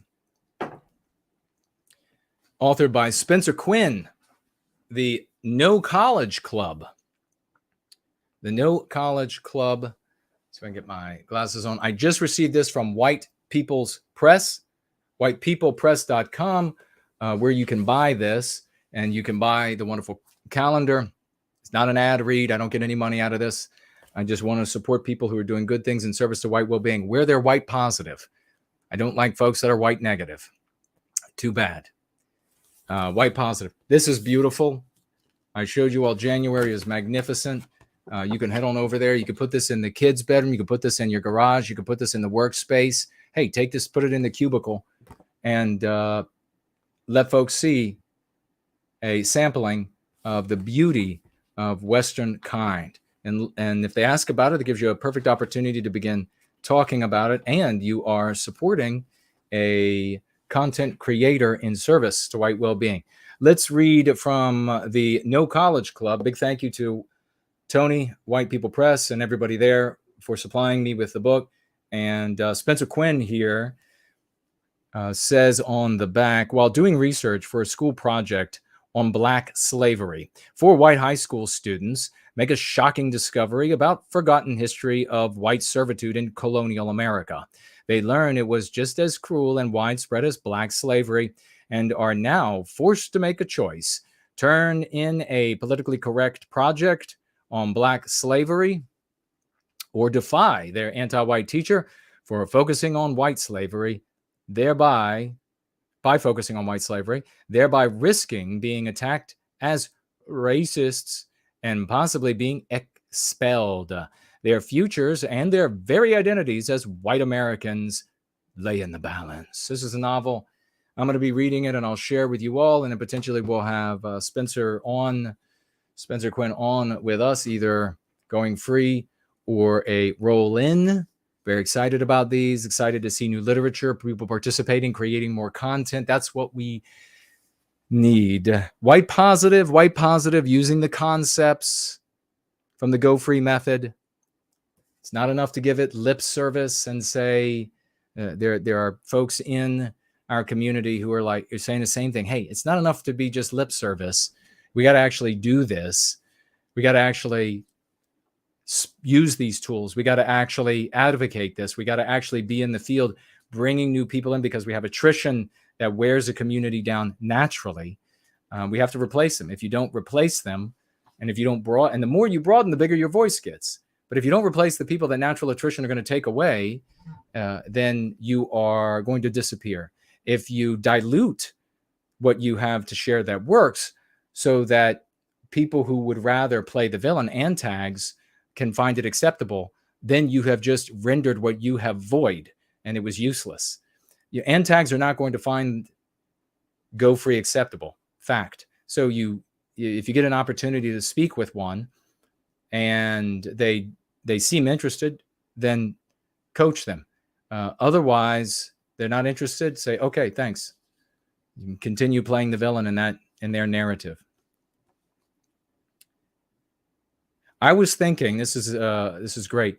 On Twitter, White Student Transmission, or whatever your name is now, is it just White Student, reached out to me and was talking about an award from the community. And this is the exact thing that I was thinking about doing. Technically, kind of was starting with just my thoughts about Mark Dice over the course of the previous year, issuing him an award. I want to get y'all's input on it. You can share it in the live chat, but whatever you write in the live chat, please put in the thread below the video when it's done processing today or tomorrow when you can get back to it. I'd like to know your thoughts on the idea of a yearly community award for big content creators, such as Mark Dice, who have, in our estimation, done the most to push back against anti-whiteism. It's hands down Mark Dice last year. I mean, there's no question. Now, that we have to make sure that this doesn't mean that the person we're giving the award to, that everybody knows, it doesn't mean that they endorse us or agree with us, because they're going to be scared to some degree. They want to protect their income. They want to protect their reputation. They don't know what And this is another reason why bringing more people in is important, because if we don't bring people in, we don't increase the size of the community, that leaves us vulnerable to anti-whites on a larger scale, telling everybody else, that we eat babies or something like this. And nobody will know because the community's too small. So we need a bigger community and we need a greater reach.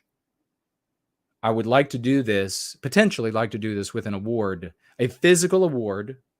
And it was funny because White Student Transmission, it was just like, he said award, and I was like, holy crap, I'm thinking Mark Dice award. Then he's like, should be physical. And I was thinking, and I wrote back and I was like, yeah, that's exactly what I'm thinking. A physical award that we send. I would like it to be something, like really different. And so maybe it would have to be, each one would have to be like a one-off, not just like something you could buy at the trophy store or something like this. Something really different, something nice. Something that potentially the recipient could or would share, could or would put on a bookshelf behind them, so they could say, hey, look at this award I got.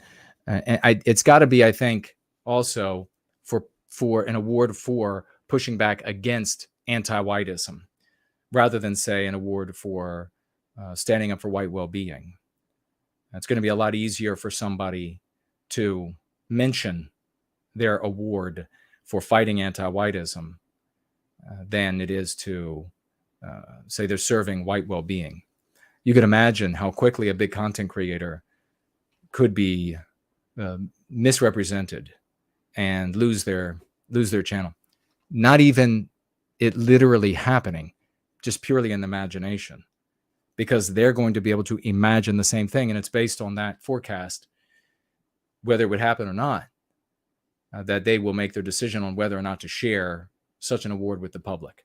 We don't want to spend money on an award and spend money on maybe advertising the award, that we're giving the award to this person, only to have them ignore it and pretend like it never happened, or I don't know, smash it on video. I don't know, or to have it setting behind them in a way that is totally disrespectful of it. You can imagine some ways.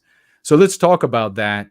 And I think that we can, if we're going to do something like that, then I think, sometime in the first part of this year, issuing the award to the obvious winner, there's really no comparison, would be probably a really productive and good thing to do. I also want to say that I'm almost done with the audiobook of Go Free, and probably should be done in February. So keep an eye out for that.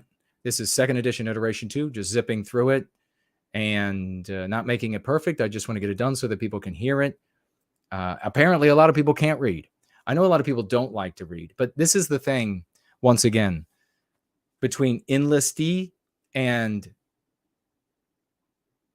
customer of entertainment or doom or divination or what have you.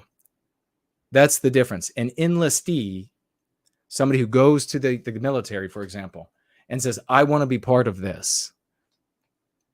Not in all cases. You can't really do that with modern military. But think back into healthier times of our country and across the West, all of our countries. When people showed up and they're like, I want to be a part of this. That meant that they really wanted to do it, right? They really got into it. They cracked the books. They read what they needed to read. They trained. And I thought the percentage of people that were more like that than not in the white sympathetic sphere, explicit white sympathetic sphere, was higher. I had a conservative number for it, but I still thought it was higher than it ended up being. People who want to be entertained, they won't read unless that's where they get their entertainment. But it's, people are just, and then we got this read the other day about how it was a crazy number, like almost a third of people in the United States are considered by some metric to be illiterate. I don't know, maybe that means they can read 5th grade level or something like this, but no higher. I guess I believe that. I don't know. But yeah, gone are the days when the enlistee would say, I want this. I want to make a difference in the world. That's why I'm here. That's how I always was when I came to white well-being. I was like, I'm in this. I want to make a difference. And I met folks like that. And a lot of wonderful folks here have shown up here that are like that. In fact, maybe we got them all. Maybe we got all y'all. And there aren't any more in the explicit white sympathetic sphere. I don't know. Maybe from time to time. And then they'll kind of like, it'll be like the Matrix. They find their way in all that mess. And then we kind of like dip in and we're like, come this way. You're one of the chosen. Next week, I'm thinking about having another panel on. If not next week, the week after. A panel of leaders on like we had a few weeks back. And do that again and talk about, I want to talk about, among other things, perhaps I'll look into this, but, and think about it. But the implicit white sympathetic community. And we are engaging more and more with them on Twitter and elsewhere, Gab as well. And what are we finding? How can we, what are the best ways to speak to our friends in these communities? Where are people having a hard time? I've always gone to implicit white sympathetics folks, all the way back to the Tea Party and earlier, and talk to them with the Go Free method.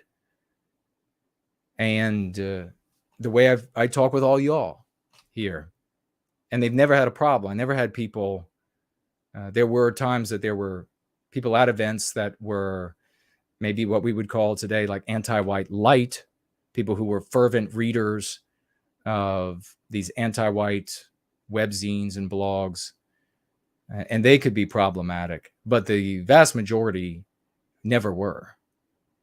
Sometimes I would be confronted with like, what are some of their arguments that they repeat sort of unconsciously? This, I don't see skin color, reducing race to a skin color, and then claiming that if you're crippled, that your victimizer can't victimize you. This is like a normal thing that's repeated by them. So I think we should be talking about that and how we reach these people, because we love them. They are not normies. We're the normal ones. They're not NPCs. They are capable of learning, and they deserve to have us reach out to them and give them an opportunity, give them a choice. So I hope we can maybe have a discussion about that, maybe some other things as well, with a number of our leaders, and kind of get everybody involved either next week or the week after. I think it would be good. And I'm also thinking that we should potentially leaders, whether it be leaders of like a GFC or an open chat, or just like thought leaders, big like content leaders, Yiz, for example, bringing those folks together every now and again, sort of behind the scenes, and having a conversation about where we're going, what are some challenges, where we can take advantage of opportunities, how maybe some folks are handling challenges. I think that could be a productive thing. And maybe also talk about how we can begin getting the audiobook of Go Free, second edition iteration 2, out to more people, how we can make clips of it, use the audio of it, clips of it, and share those things as well. The audio is coming through good. It's coming through well. I've had several hiccups that have delayed here or there, but nonetheless, it's coming together as we are coming together here at the end of the evening. We have the great Art Acrobats financially gifting over here on Cash App $4 beautiful. Thank you, brother. He says with those $4, anti-whites are evil. God bless you. They are absolutely, they really are. And we have, oh my gosh, first last, get out your 007s. Get out your 007s. First, last, he wants us to think about Georgism with this financial gift. 007s, raucous emojis, aces for first, last, who just financially gifted over on Cash App $121. $121. I assume the extra buck there is because he's not just outbidding first No White Kill Clips. He's not just outbidding him, but he's making up for the clips that he's not making that Clips makes and then promulgates. So God bless you. God bless first, last, the epic musician that this guy is, the kind of work that he's working on. I'm really lucky. Raucous emojis for this champ. I'm really lucky because I get to see behind the scenes as he assembles these different grand pieces. It's truly marvelous. Oh, that just reminds me, Moisejev's latest piece I got to put up. We talked about it. Is the latest piece up? We'll put it up as soon as he has it up. But God bless that champion and his great work. But $121 from the great first, last. And he says, think about Georgism. Think about Georgism. If he's in the live chat, you can ask him and he'll be happy to tell you. Alex Simpsons is here. Always great comments from Alex Simpsons. The great Kate is here. Wonderful to see you, dear lady. Jerome V, the only man that can call down God and make it happen. Great to see you, brother. Ivan is here. I think I saw you earlier, brother. We got some deleted messages. It's understandable. Bringing up some feline stuff. And who else do we have here? Bakrak. I don't know how to pronounce that, my friend. Great to see you. He says, Con Inc. equals Big Con, so clever. Exclamation point. I like it. Big Con. We can give that up to Crowder. He's dead on with that. Despite, he's building I think mature people can look at what he's doing and they can see the mercenary angle of it. And there is the not so honest side of it. But so I don't like either side.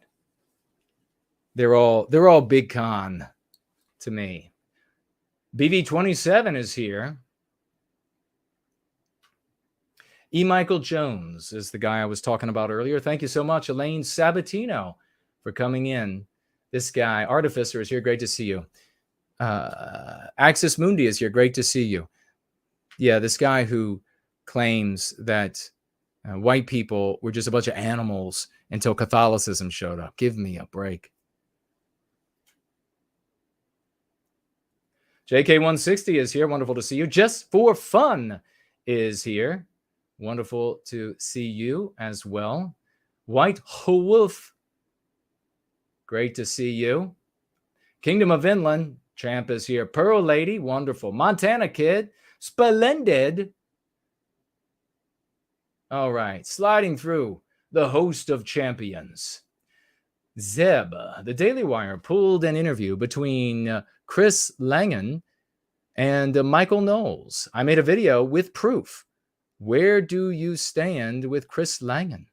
I did not see this video. What's the proof? What did they pull? What did he say? We tried to get him on. Jared George and I did on tap years ago, and he just ignored us. But he does have the record, I think, for the highest IQ, and he came up with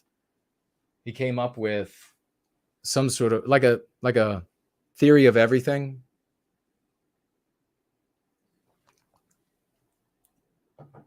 And I went through it. I was very unimpressed. It's the sort of like totally detached baffle-gabbing that you can often read from academia. And so maybe he felt like he had to make it that way, but I was unimpressed and I found it to be useless. Perhaps he can articulate it in a better way, but he wouldn't show up to have a conversation. So Zeb, let us know what he says in the pulled video. Matt is here. Hello to you. And strolling along. I made Montana Kid laugh for some reason.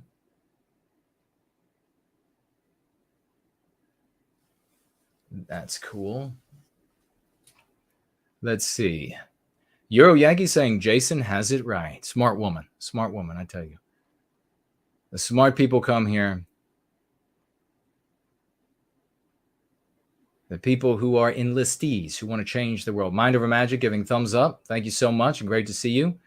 New man has shown up. Wonderful to see you and welcome.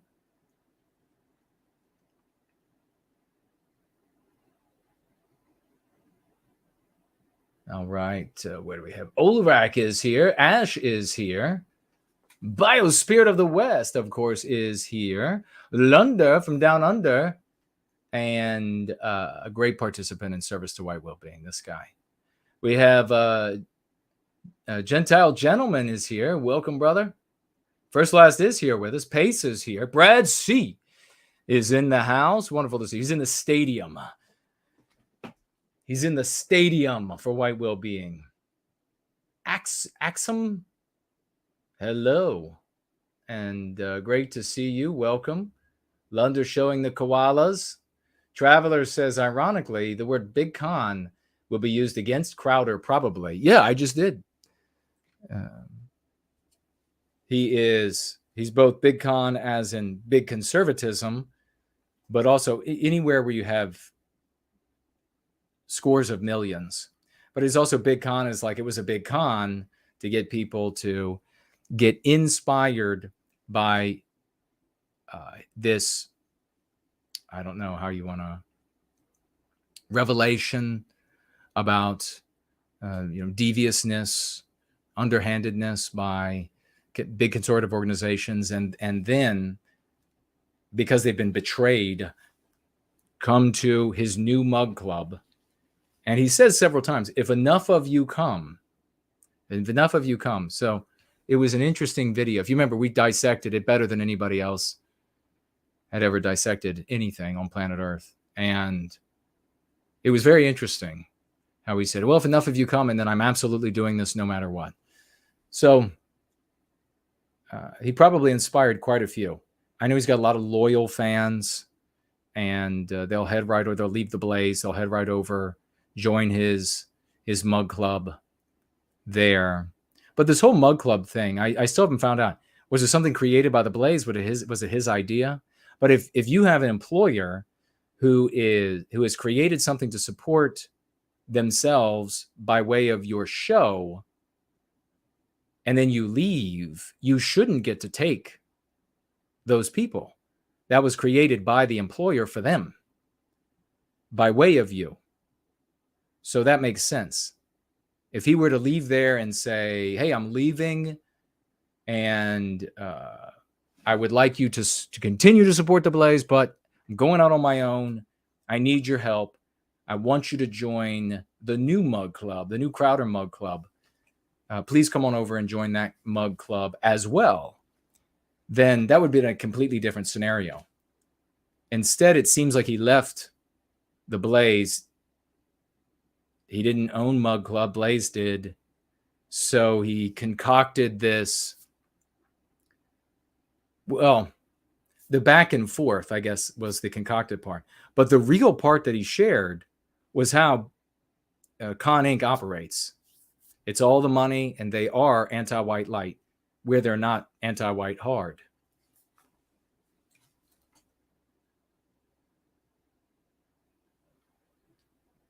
Who will be able to claim the username No White Guilt Clips? Will it be First Last Slots, or will No White Guilt Clips be able to reclaim his title? Find out next time. That's funny, Franklin. Joe is here. 0022. Great to see you, brother.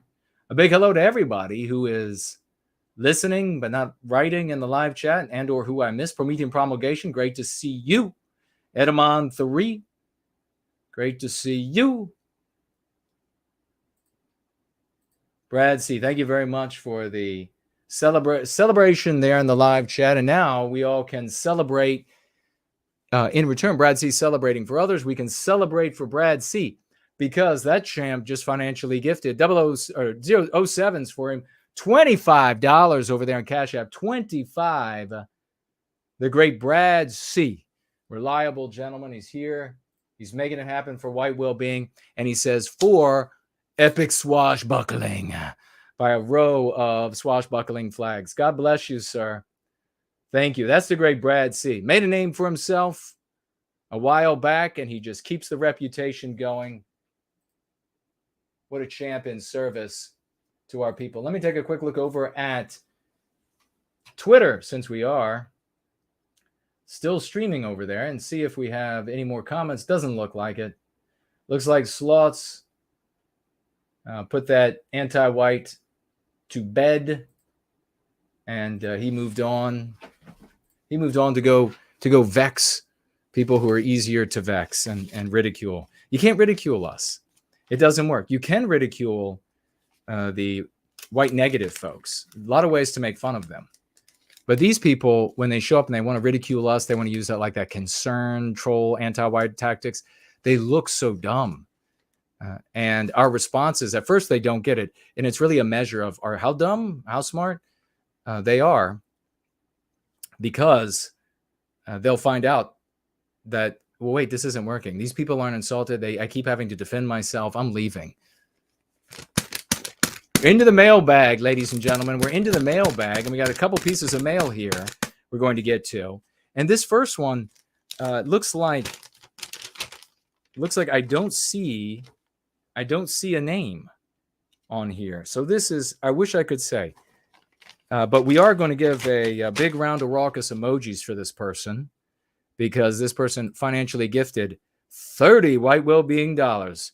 Raucous emojis, please, 07s, please. This person wrote this letter, financially gifted $30. A big salute to you, whoever you are, good sir or madam. I'm certain that countless white families and individuals are secretly saying to themselves, quote, here I am helpless and afraid in a world I never made. Join us, creators, Mr.V, Axis Mundi, Olivia Key, Brand Danger, For Null, and Yiz, and others are creating the white well-being tribe to solve that problem. P.S. Olivia Key, with your work and voice, and Mr. V with your soothing, honest, thoughtful voice and words, you have touched the deepest parts of my soul. And I can't say, all I can say is wow.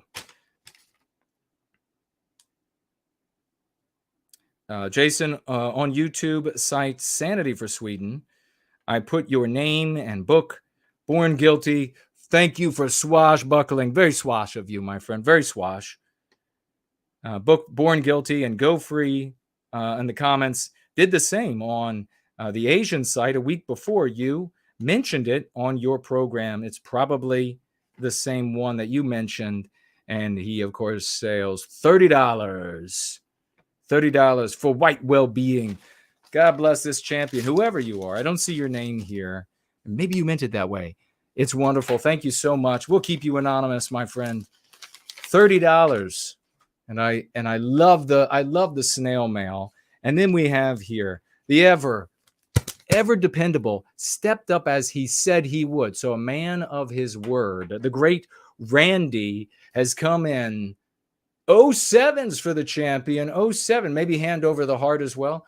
07, hand over the heart. Randy, honoring his word, being dependable. $40. Said he was going to up it because of how dire the times are and how his testimony is beautiful. How well Go Free works. The Go Free method of argumentation. Make it very simple for the vagues to hear for the first time out there.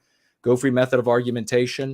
He said, I'm stepping it up. I'm going to give a little bit more. $40. He gifts financially to yours truly. White well-being dollars. Randy, raucous emojis. God bless you, good sir. And keep out your 07s, hand over the heart, raucous emojis for DB, decibels 50. DB 50 has shown up. once again, dude, bro, moment has shown up $50 again tonight. God bless you, champ. DB50, one of the great names that was suggested for this champion. Decibels, I like it. Decibels 50. How loud is 50 decibels? I don't know, but that's magnificent. And he says, as he always does with those 50 white well-being dollars, he says, for white well-being. What a champ. Also ever dependable. You know, they're going to have to forget about the Energizer Bunny. We've got like DB50 and we got Brad C. And, you know, we got Randy. And we got so many folks who are just ever dependable.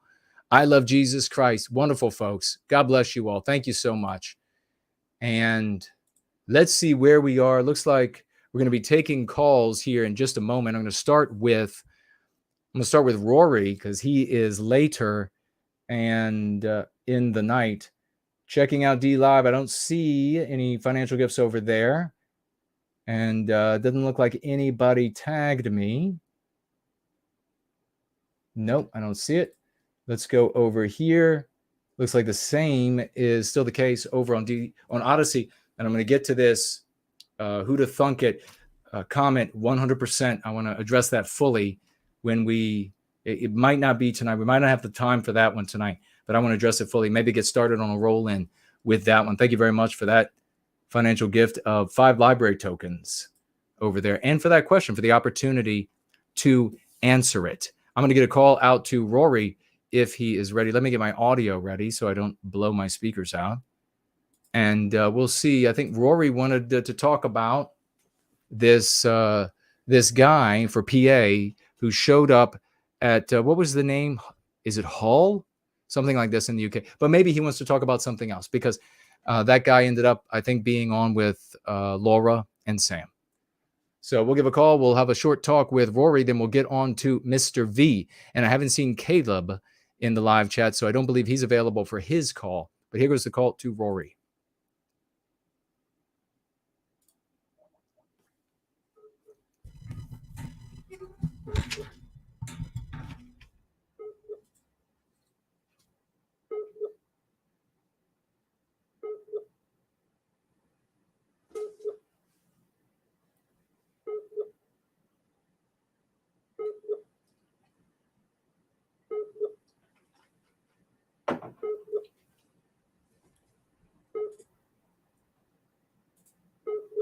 All right.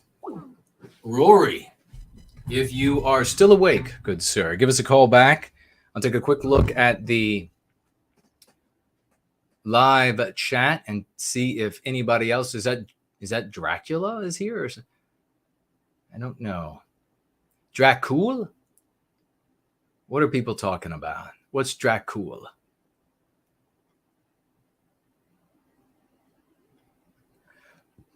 I'll jump to the bottom. A lot of things going on in the news.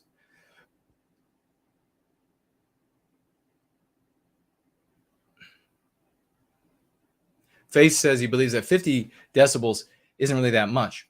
That means that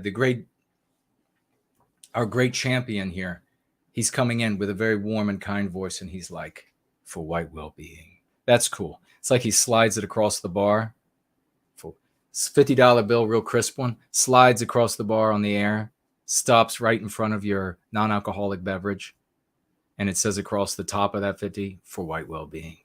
And he's like in a beautiful looking jacket and ascot. That's what it means.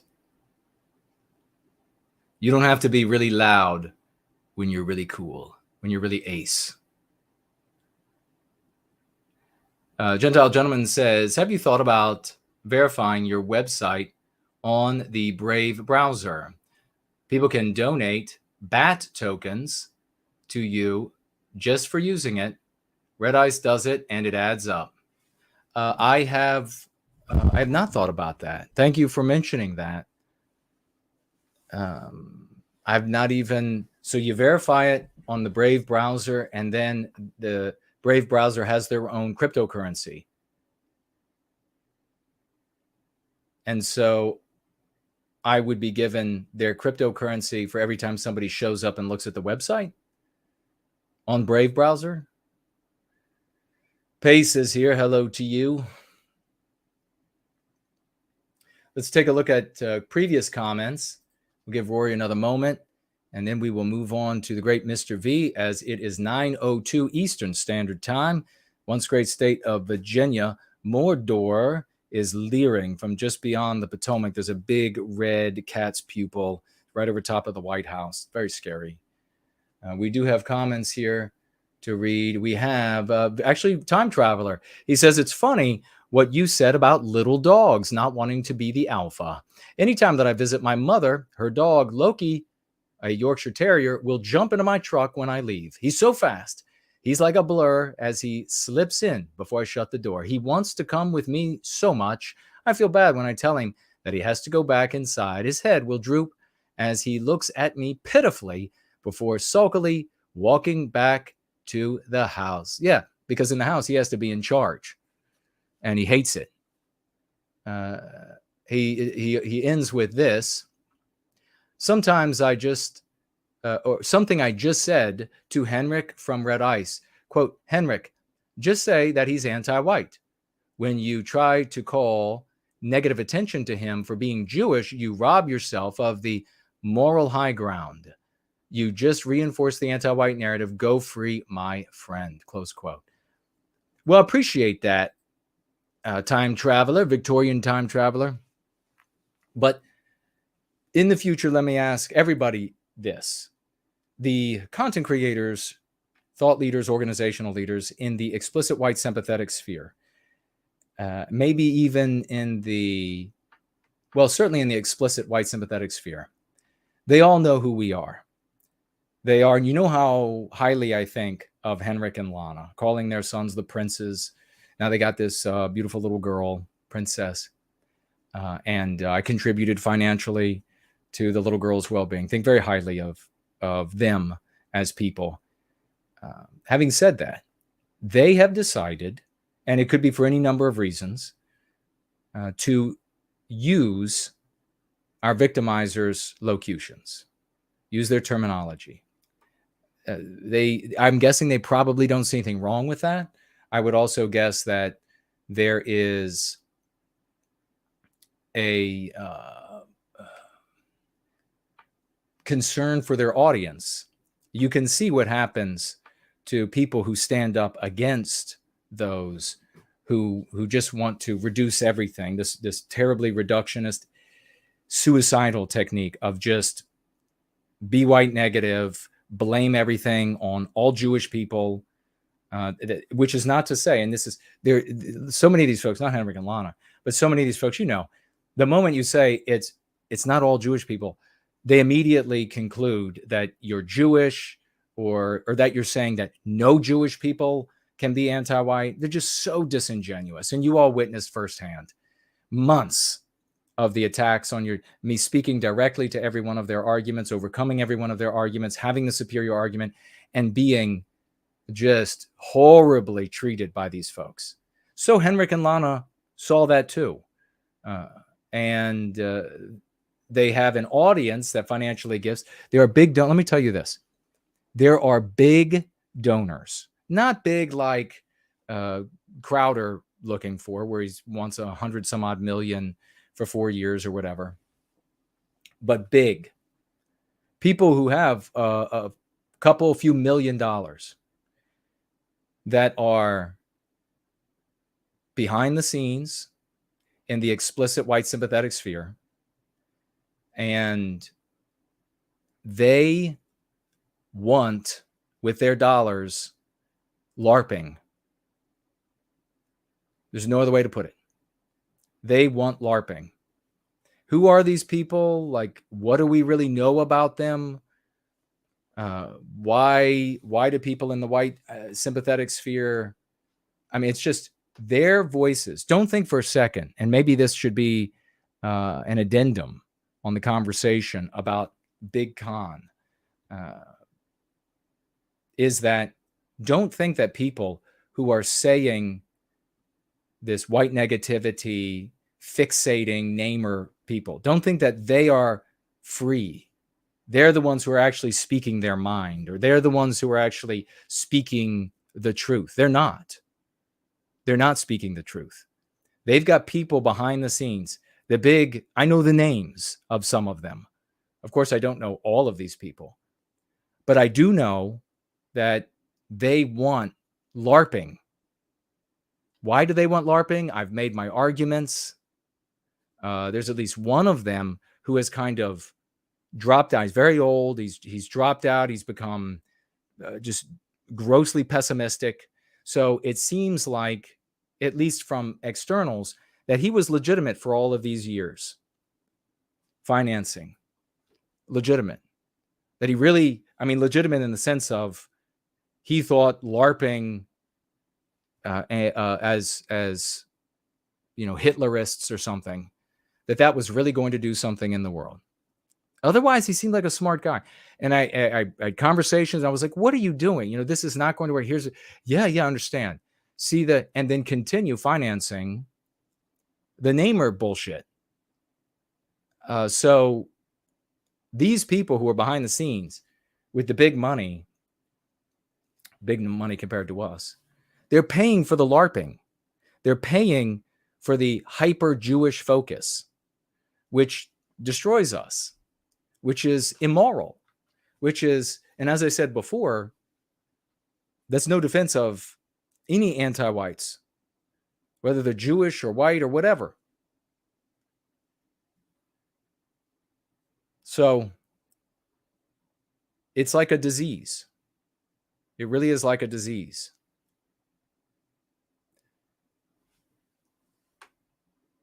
And it's most unfortunate.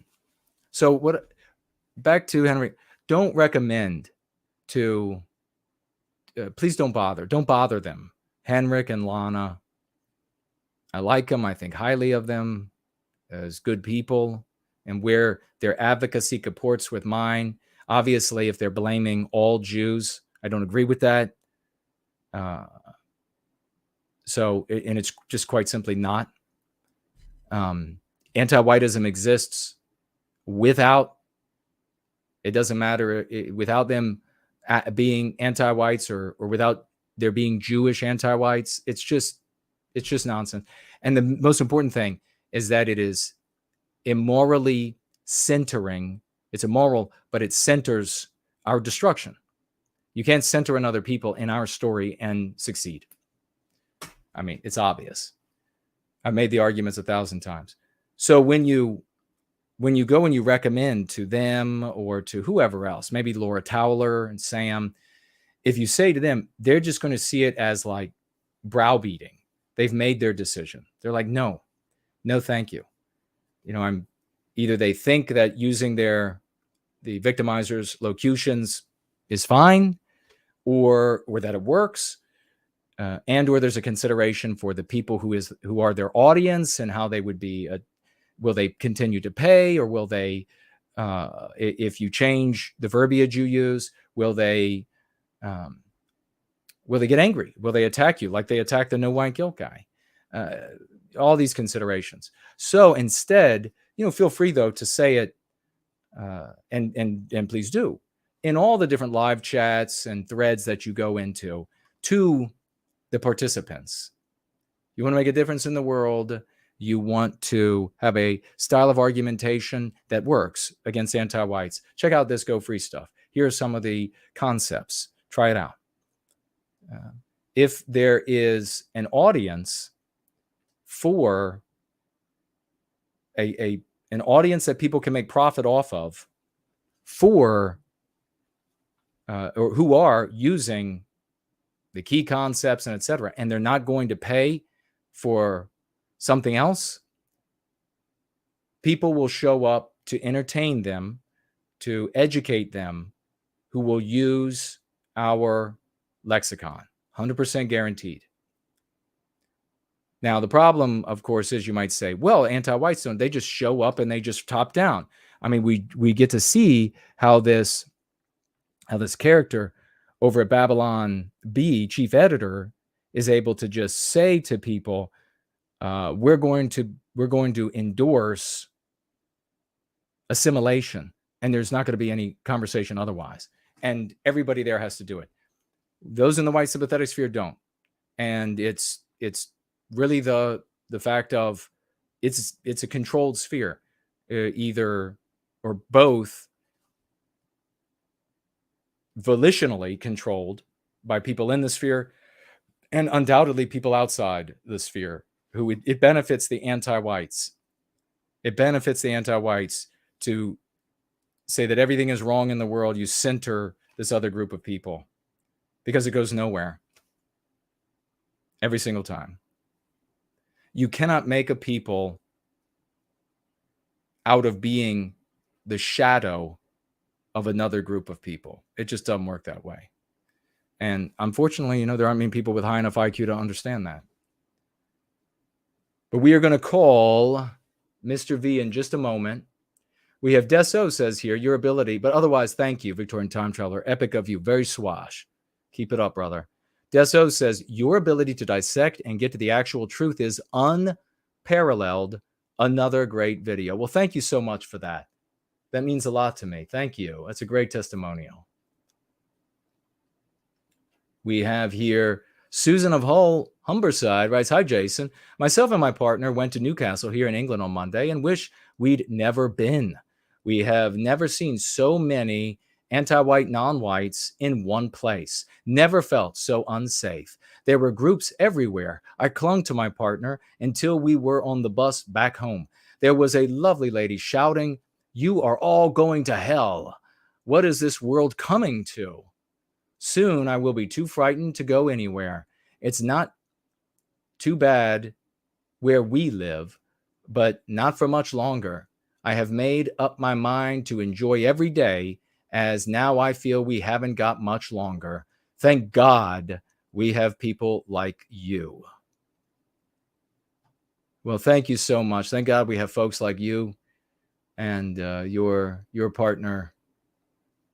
And I'm so sorry that the West, I think the great Fournel wrote underneath your comment that anti-whiteism is evil. And that's really the best response for that. Anti-whiteism is evil. It white erases us, and people at Babylon B, apparently they want to do that. They want to white erase us. So let's call Mr. V and hear what good stuff he has to share in the final 13 or so minutes. We'll give him like 10 minutes, which would be like the longest he's ever had, I think. We're always making him talk fast.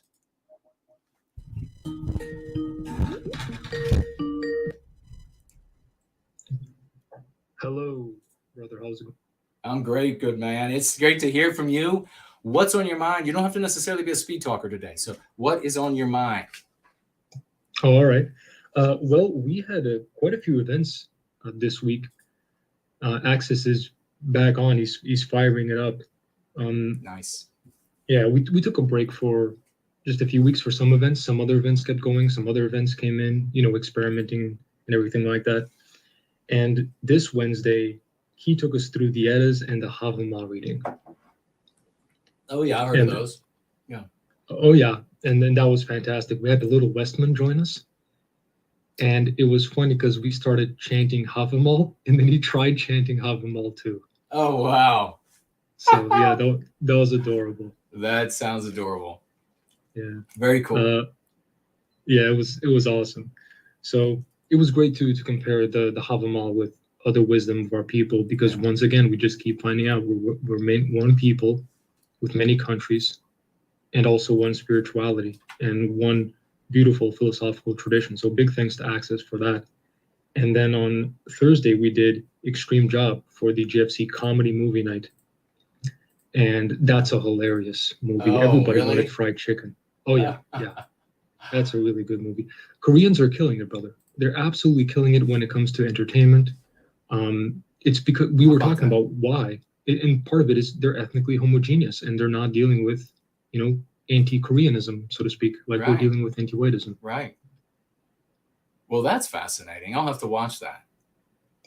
Yeah, it is actually a good movie. There is only one thing that we considered an MP, but we don't think it was intentional. We think it's because of the anti-white regime in America and how it makes countries outside of America Yes. portray America. Yes. Influencing it. Yep. Yeah, exactly. Aside from that, it was pretty clean. There was something that could have been an MP, but we decided because of the context, it doesn't really fit. It was for comedic purposes, right? It was one of these, you know, the one of the cops gets his ass kicked by a female bad guy, and then the female cop comes in and helps him out because she likes him. Oh, okay. Gotcha. Yeah, that was funny. But it's a great movie. The comedy's spot on. The acting is spot on, and it just flows. And there's no agenda but to make a good, funny movie. And it's just so relaxing to be able to watch something and not have to worry about getting bombarded with immune pathogens. Oh, I can't even fathom it. Yeah, definitely. As soon as I get a moment, I guess I'll have to watch. Maybe if I have a flight, there'll be an option. Yeah, it's called The Extreme Job, and that's a Korean movie. Koreans are also kicking ass when it comes to zombies. They've taken over when it comes to zombies. Good for them. Our people could do the same thing. Once we get rid of this damn anti-whiteism, we will have great media again. So don't worry about that, folks. Then on Friday we did the Ancestral Religions call, and that was all about reading the complete works of Plato. And nice. Yeah, Axis took us through the dialogue between Euthyphro and Socrates, where Socrates is taking Euthyphro through his own thinking process and just leading him with the Socratic method, asking him questions. It ends with Euthyphro saying, "Well, Socrates, I gotta go. Bye-bye." And Socrates being like, wait, don't go. We could be finding out the truth together. But no, he didn't want any of that. And one of the great lines that we were all very impressed by was when Socrates says, "I prefer nothing unless it is true." Oh. Yeah. And we thought that's a true Westman right there. That's a true Westman. Yeah. Yeah, so we're loving that. Thank you so much to Axis for that. Nice. And the complete works of Plato, the file we're reading from, that book is 1,840 pages. And Wow. we'll likely be reading that one individually in our spare time, because you need to be steeped in our Western philosophical and spiritual tradition, folks. Don't let it go. This is your birthright. Whatever you think of it, this is your birthright. Don't let it go. Yeah. And then on Saturday, we talked about tabletop role-playing games. Cool. For one of the events, yes, for the game night. And then Anders took us through his swashbuckling role-playing game called Blood and Thunder. Hell yeah, that was amazing. Wow, cool. Yeah, and you can see the extreme amount of work that this Westman did. I'll share it with you in Skype, brothers. So if you'd like to post that in chat or screen share it. Yeah. So it's got all the ships. It's got amazing. He used art only from Westman, unrecognized Westman who had great art. Wow. He used all of that, and the tabletop role-playing game community is now infected with anti-whiteism. Oh, of course. Yeah. So Anders just told them, "No, I'm not going to be doing your anti-white crap. I'm going to be using art from my people, from all of these unrecognized people. I'm going to use art that's in the public domain from unrecognized Westmen. Great art." Folks, if you do buy his tabletop role-playing game, which, by the way, he puts it out for free, out of love, right? So if you get it, you can at least spare for this man $3, $4, $5, price of a coffee, right? And get this amazing swashbuckling role-playing game. He's got rules for everything: the diseases, the ships, wow, the conditions at sea, all the kind of skills that if I would have, the laws, everything. This man did such amazing and intense research. It's crazy. We can't wait to play it, and we are going to be playing Blood and Thunder for upcoming game nights. I can't wait. It's going to be a blast. That is so fantastic. So many things happening, and they're so wonderful, so wholesome, and that's the kind of spirit from which great things happen. So it's very exciting, man. Great to hear. Very exciting indeed, brother. And he included some of our concepts in it, and he's going to be coming out with a new edition. No doubt some more of our concepts are going to make it in there. So if you want to maybe introduce someone who likes role-playing games and you want to get them to, hear words like biospirit or biospiritual or even race, he included a lot of races in the game, then check out Blood and Thunder. Pristine pristine, because Anders truly understands white well-being and Go Free. He is very well versed in it. Epic, man. That is so cool. Very cool. Yeah, amazing, folks. So check it out. Blood and Thunder. It's on itch.io. Just type in Blood and Thunder and get yourself a copy of that. It's from Black Flag Printing Press. And then later, after that event, we had another event, which was the Go Free training for the Prometheum chat. The what? Go Free training for the what? For the Prometheum chat. Oh, cool. Yeah. Yeah, so this is the second time that we've done the Go Free training. We're going to keep it going because we're going to go through the whole Go Free book, the latest edition. We share it on Kindle, and then we do the reading, and then we talk. We're covering it very thoroughly because I think someone said it was 3 hours for 10 pages. Okay, nice. So, wow, that's serious. Yeah, you're digging in. Yeah, we always dig in, that's for sure. And then on Sunday, and by the way, for anyone who wants to join the Prometheum chat, I think the link is in the YouTube description. And then on Sunday, we did the Little Book of Talent again for the Ontario Book Club. And one of the tips, because the full title of the book is The Little Book of Talent, 52 Tips for Improving Your Skills. And one of the tips, tip number 4, is to buy a notebook. So we were talking about, well, how does that apply to Go Free? Buy yourself a practice notebook for Go Free. Go into Dollarama, dollar store, whatever. Get yourself line paper, blank paper, dotted paper, whatever you prefer. But you gotta have a skill book for Go Free. A place where you write down MPs you have. A place where you write down MCs, terminology you come up with. Any kind of sayings that are positive to you or might be positive to other people. Observations, realizations about Go Free. Get yourself a practice notebook for Go Free and then have it right next to your copy. That would be our suggestion. Brilliant. I love it. Absolutely love it. People need to, I think some folks, just if I toss in really quick and have you keep going, is that when you're looking for MPs that you are infected with, folks, these are not ideas, or let me rephrase, you're not infected with an MP because you can consciously reject it. Do you notice it? If you noticed it, if it wasn't totally alien when you came across it, you're infected with it. You know, being able to say, oh yeah, I know that they say that diversity is a strength, but I don't agree with that. So therefore I'm not infected with it. That's not how it works. If you recognize the MP, you're infected with it. You have to build a counter trigger. That's what the Go Free method is all about. But keep going, brother. Absolutely true. Yeah, and the practice has to be consistent. Mm-hmm. Absolutely. The next tip was choose Spartan over luxurious. That's tip number 6 out of the 52. And what he's talking about there is making sure that in your practice space, you are not distracted by luxury. You are not distracted by clutter or anything being disorganized. The space is just for the practice, and it is a kind of a Spartan space. Think of how a Spartan might do it, right? It's just about working the skill. It's just about doing all of that. So you send the right message to your unconscious mind. The message being, don't relax. You haven't made it yet. Keep working on it. Whereas if you are surrounded by luxury, your subconscious mind is probably going to tell you, you know, it's okay to be a bit lazy.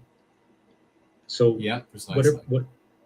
whatever skill you want to do, that is the author's suggestion. That you choose Spartan over luxurious. And as Westman, of course, we choose Spartan. Yeah, of course. And then there is the California Book Club.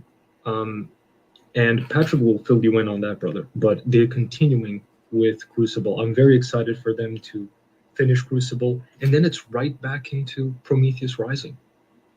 Because the trilogy has to be covered. Everybody has to read the trilogy. Doesn't matter if you prefer this book over that book, or you're thinking, I might never read this specific book again or whatever. It doesn't matter. You got to cover the trilogy.